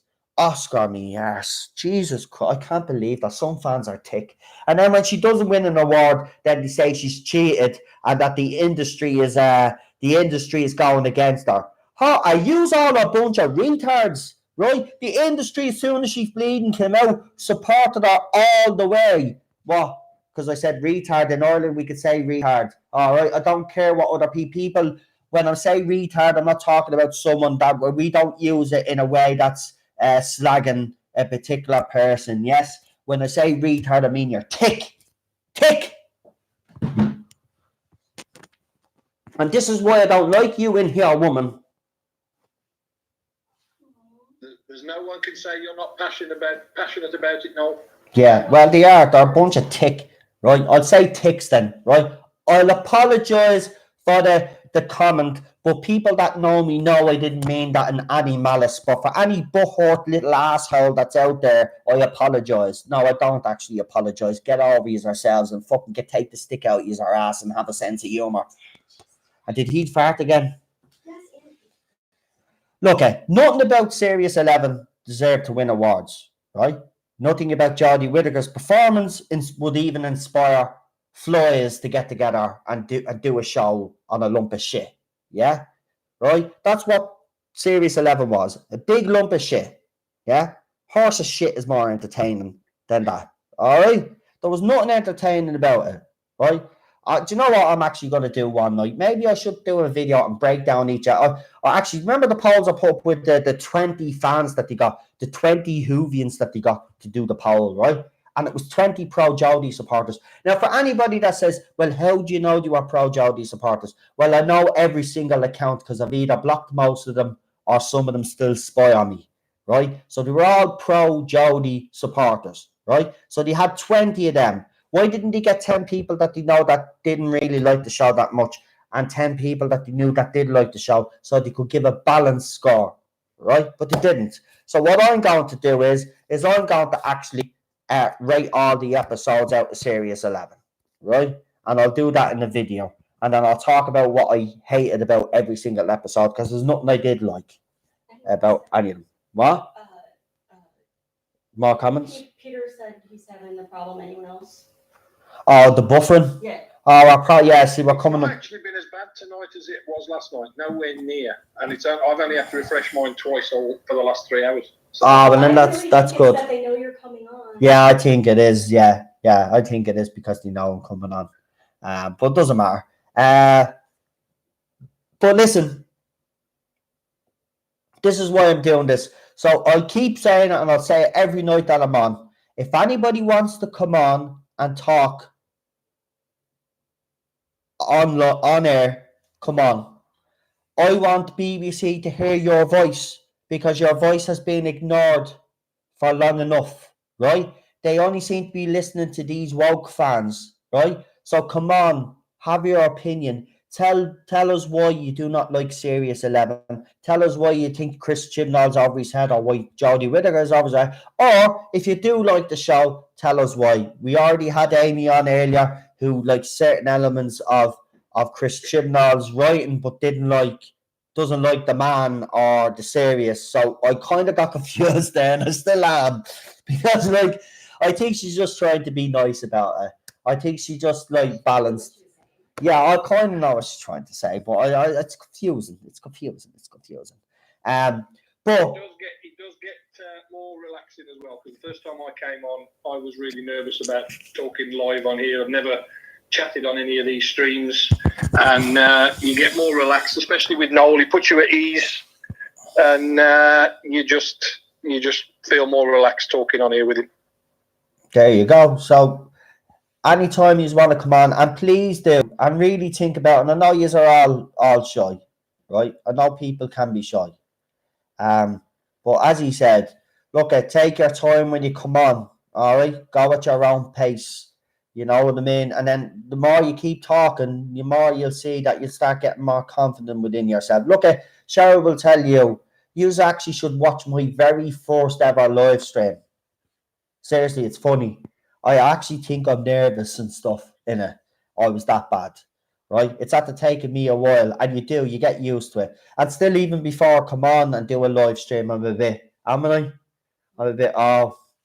so like, you know, because I could come on and then it could be horrible. Do you know what I mean? I could have nothing but negative things happening, and then like, you know, and you do see it sometimes something will happen and it kind of ruins me concentration because I'm an idiot, because I get easily distracted. But I am very smart, just easily distracted. That's all. I can definitely vouch for that. You do get easily distracted. Yeah, yes, I do. From now on, you know, they will look. This is all. These live streams have from day one have been a work in progress. I think we have come a very long way since the very first live stream. I think I have found a unique thing for this channel, which is the phone ins. I will get a better system. Me and Neil are actually talking about this the other day as well. I'll have to get a better system going, and I will. But we need some techie inspired people to come up with some ideas. Yeah. For example, you know, equipment wise, what I'm actually using the camera off the Chromebook, but as you can see, it's only 720 or something. But I want to get a high definition camera. But does anybody know the cheapest one you can buy? Because I'm not loaded with money. So the problem for me is at the moment is money wise to get this equipment into Yoke. But if people could tell me where I can get the cheapest cameras for the Chromebook or the speakers or whatever to make this better experience, then, because I'm not tech savvy whatsoever, guys. Seriously, Cheryl does all the Googling for me when I'm looking for something, because I haven't got a bleeding clue half of the time. I know you can get one of those GoPro cameras, but I heard they're very expensive. I don't even know much what a GoPro actually even costs. I think you can get some third-party brands of the same sort of thing. Right. You're not paying for the name of the GoPro one. Because I want to get one that's high def, high def, because it's only 720, I think, or something, and which is fine. But I could see the little pixelate, and they annoy me. I could see the little pixelated yokes. And obviously, I want to get a better headset for you, because I hear there's a bit of an echo chamber sometimes, people are saying. So don't worry, there is improvements that I want to make. But the main goal of this channel is for you to come on and talk. Like Neil today, like Daniel. Who else have we got? Amy. Yeah, like my 15 minutes that's turned into 2 hours. Yeah, well, nobody else wanted to come on. Well, in fairness, though, nobody else was on, and you know, I might as well kept you on anyway, because you're just as bad. Because I mean, I think your wife and my wife will definitely agree that we could talk forever, like so. My wife gave up half an hour ago. She's got to bed. Oh, there you go. And my wife is about to go to bed. And to be fair, I've got to go. I've got to go shortly anyway, because it's the first day back to the kids tomorrow, so I've got to be up early. So there you go. There's a tweet now. I'm just had to receive who it's from. But I put up. Remember, I told you about the time ladies, and I actually put up a tweet, and I said, don't be giving money to these women who basically want to spew their propaganda and who hate on men in the fandom. And then this one, and she's obviously, and again, it is a pro-Jodie supporter, because the photograph is actually a photograph of Jodie Whittaker. And guess who? Billy Piper, looking into each other's eyes there. Look, I'll just show you. See, these are the type of fans I have to deal with. Look, right? And they row. Right? And they row. Stop slagging off a woman behind her back. Have some effing respect.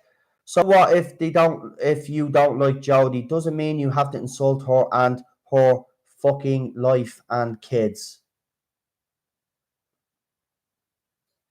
Oh, she's obviously listening to the live stream then, and she's wrote it up because she hasn't actually tagged me in in any particular post. So it's not even for a post that I wrote up. So it's basically because she's listening to the live stream. Well, Alex, that's all I'll say. I won't say her second name. Alex, I'm not slagging the woman off. I'm actually slagging her ability to act, which she cannot do. I don't give a shit if she has kids. I have a kid, and many people out there have kids. What makes Jodie so fucking special? What? Because she's a mother, and what? I should give her what? You know what I mean? There's plenty of other women out there that actually struggle with their kids. So I don't know what point you're trying to make there. And I'm not slagging her life. I'm just slagging, as I said, I'm slagging her acting ability. She's crap. And as for her kids, I haven't said nothing about her kids. So I don't know where you're getting that one from either. Buffering started in the veranda. Right. So listen, the stream apparently is buffering right now. So I'm going to end on that note. I didn't really want to end on that note, but I'm going to end on that note. But for all you knobheads that are listening to the stream, that are listening because you hate me guts, I'll see you on Twitter in a few minutes because I'm sure plenty of you will have something to bloody say. But I'm not hating on the woman. I don't like her acting. And anybody that knows me will tell you that anytime anybody has gone across the line with Jodie Whittaker, right, with posts or whatever, I have called them out. So you really need to actually, before you start making accusations, you really need to actually go through all my videos and stuff before you make a stupid, silly accusations, all right? Yeah, just as bad as that other idiot that's accusing me of beating my wife up and hating women. You really haven't got a clue. If I hated women so much, I wouldn't be married to one. If I hated women, I wouldn't love me mother and me two sisters. It's actually ridiculous the ways are going. And I have nieces and I have a daughter as well. I'm surrounded by fucking women, you idiots. I don't hate women. I hate radical feminists. Difference. And I think I've cleared that up anyway. Stephen, I hope you have kids. Have a great first day of school. Oh, yeah. Neil, your kids are back in school, This is didn't they? Stephen. I meant Neil. I'm spiking. Sorry. Wendy back this week? Is it next week? Oh, tomorrow. It's his first day. That's why he's Yay! Oh no, means you have to get up early. Oh, see?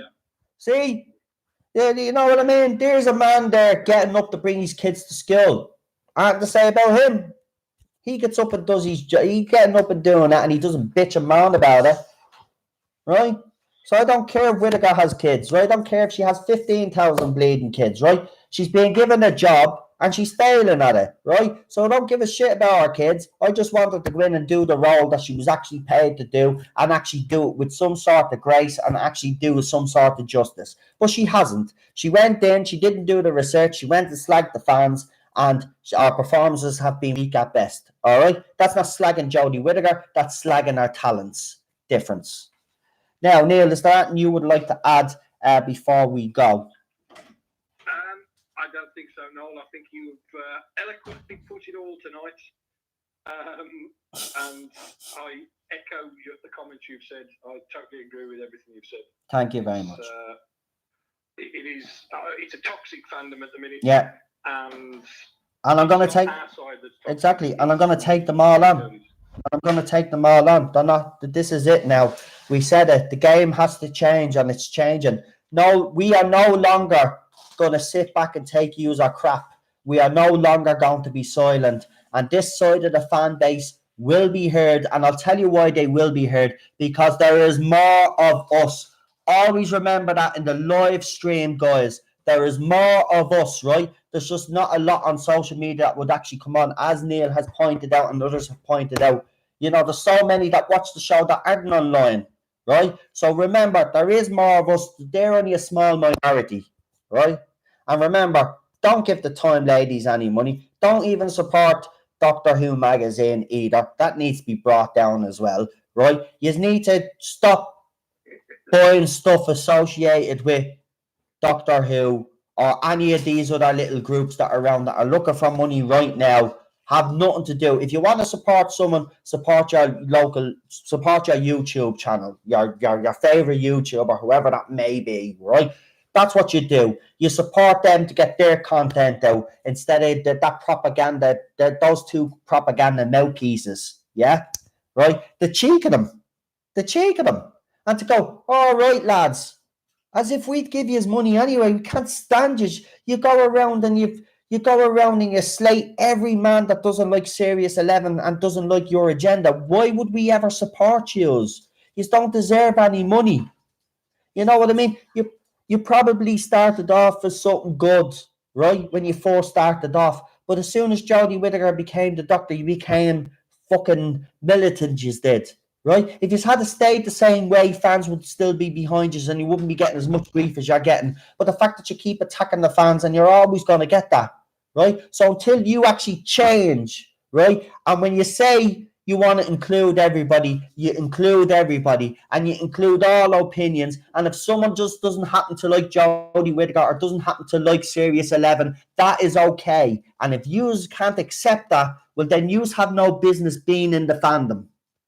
And it's about time that people actually told you people that, because you've gotten so high that you think you are untouchable. Well, you are touchable, right? And you are vulnerable right now. And I never knew this. If I had known this from day one, that you actually needed money off the fandom, right? It's a bit late now. You will probably get the money now. But the next time you are looking for money, I'm going to start a campaign against this. I'm going to make sure that fans don't give his money the next time. Because you have no business. The cheeky is to actually ask for money anyway. The cheeky is, right? If you are running your own group, right? If you are running your own group, right? And you're getting supported by the BBC financially, right? And you're running your own group, how dare you ask for money? People have offered me money on this channel, have offered me gifts on this channel. And you know what I'm like? I'm not for that. Right? This channel wasn't originally it's not about making money anyway. But if I do get to the subscribers that I can't make money, fair enough. I'm not going to say no. Of course, it's a hobby, and if it makes me money, oh well and good. But I'm not going to go out there and actually have the gall to ask fans for money. The same fans that go and fucking terrorize and have a go at. You cheeky bunch of fucking idiots. Seriously, and I don't care. Go back and tell her that I've called her an idiot. Go back and tell her that I says I hope you don't get any money, because I do not give a shit. And I am gone now. I will talk to you all soon. Have a good night. God bless. Bye, everybody. I'm on Wednesday. I'm on tomorrow night anyway, and we'll have another live stream, and it'll be great. And I will see you all. I don't know if you caught the end of that last bit of a rant there. But as I said, don't give those women any of your money. They don't deserve it. They attack especially the male fans of this fandom, and then they go and then put two photographs up to themselves where they're cheek to cheek like this. And, all right, lads, we wouldn't touch us with a barge pole anyway. Good night. Good night. Love yous all. Talk to yous all tomorrow night. I'm on tomorrow at 10. I'll have the live chat up an hour beforehand, right? So don't forget to join me. Don't forget to subscribe if you haven't already and all this. And epic as usual, mate. What a way to close the show. Epic as usual. I'll catch up with the replay. Thank you very much. I really appreciate it. I know I do go off on one sometimes, but you know what? Sometimes you just bloody have to, because it's absolutely ridiculous.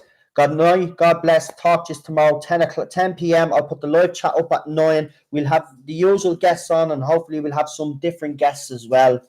And we will just talk everything and anything. All right. Good night, everybody. And good night from Cheryl. And Teddy, do you want to say good night to everybody? Come here, Teddy. Come here and say good night to everybody. Come on. We say good night to everybody. And Teddy just wants to say good. Teddy, look.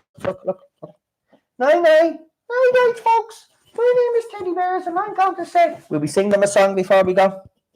I'm spreading the news. Do. Jodie's leaving today. Do.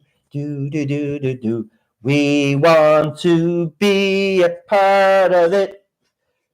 Jodie Whittaker is going home. Do. Her doctor is shit. Do. It made me happy shits. Do. Will we do it right? I want to be a hippie and I want to get stoned on marijuana. Bye. And that was a mad one. Are we gone?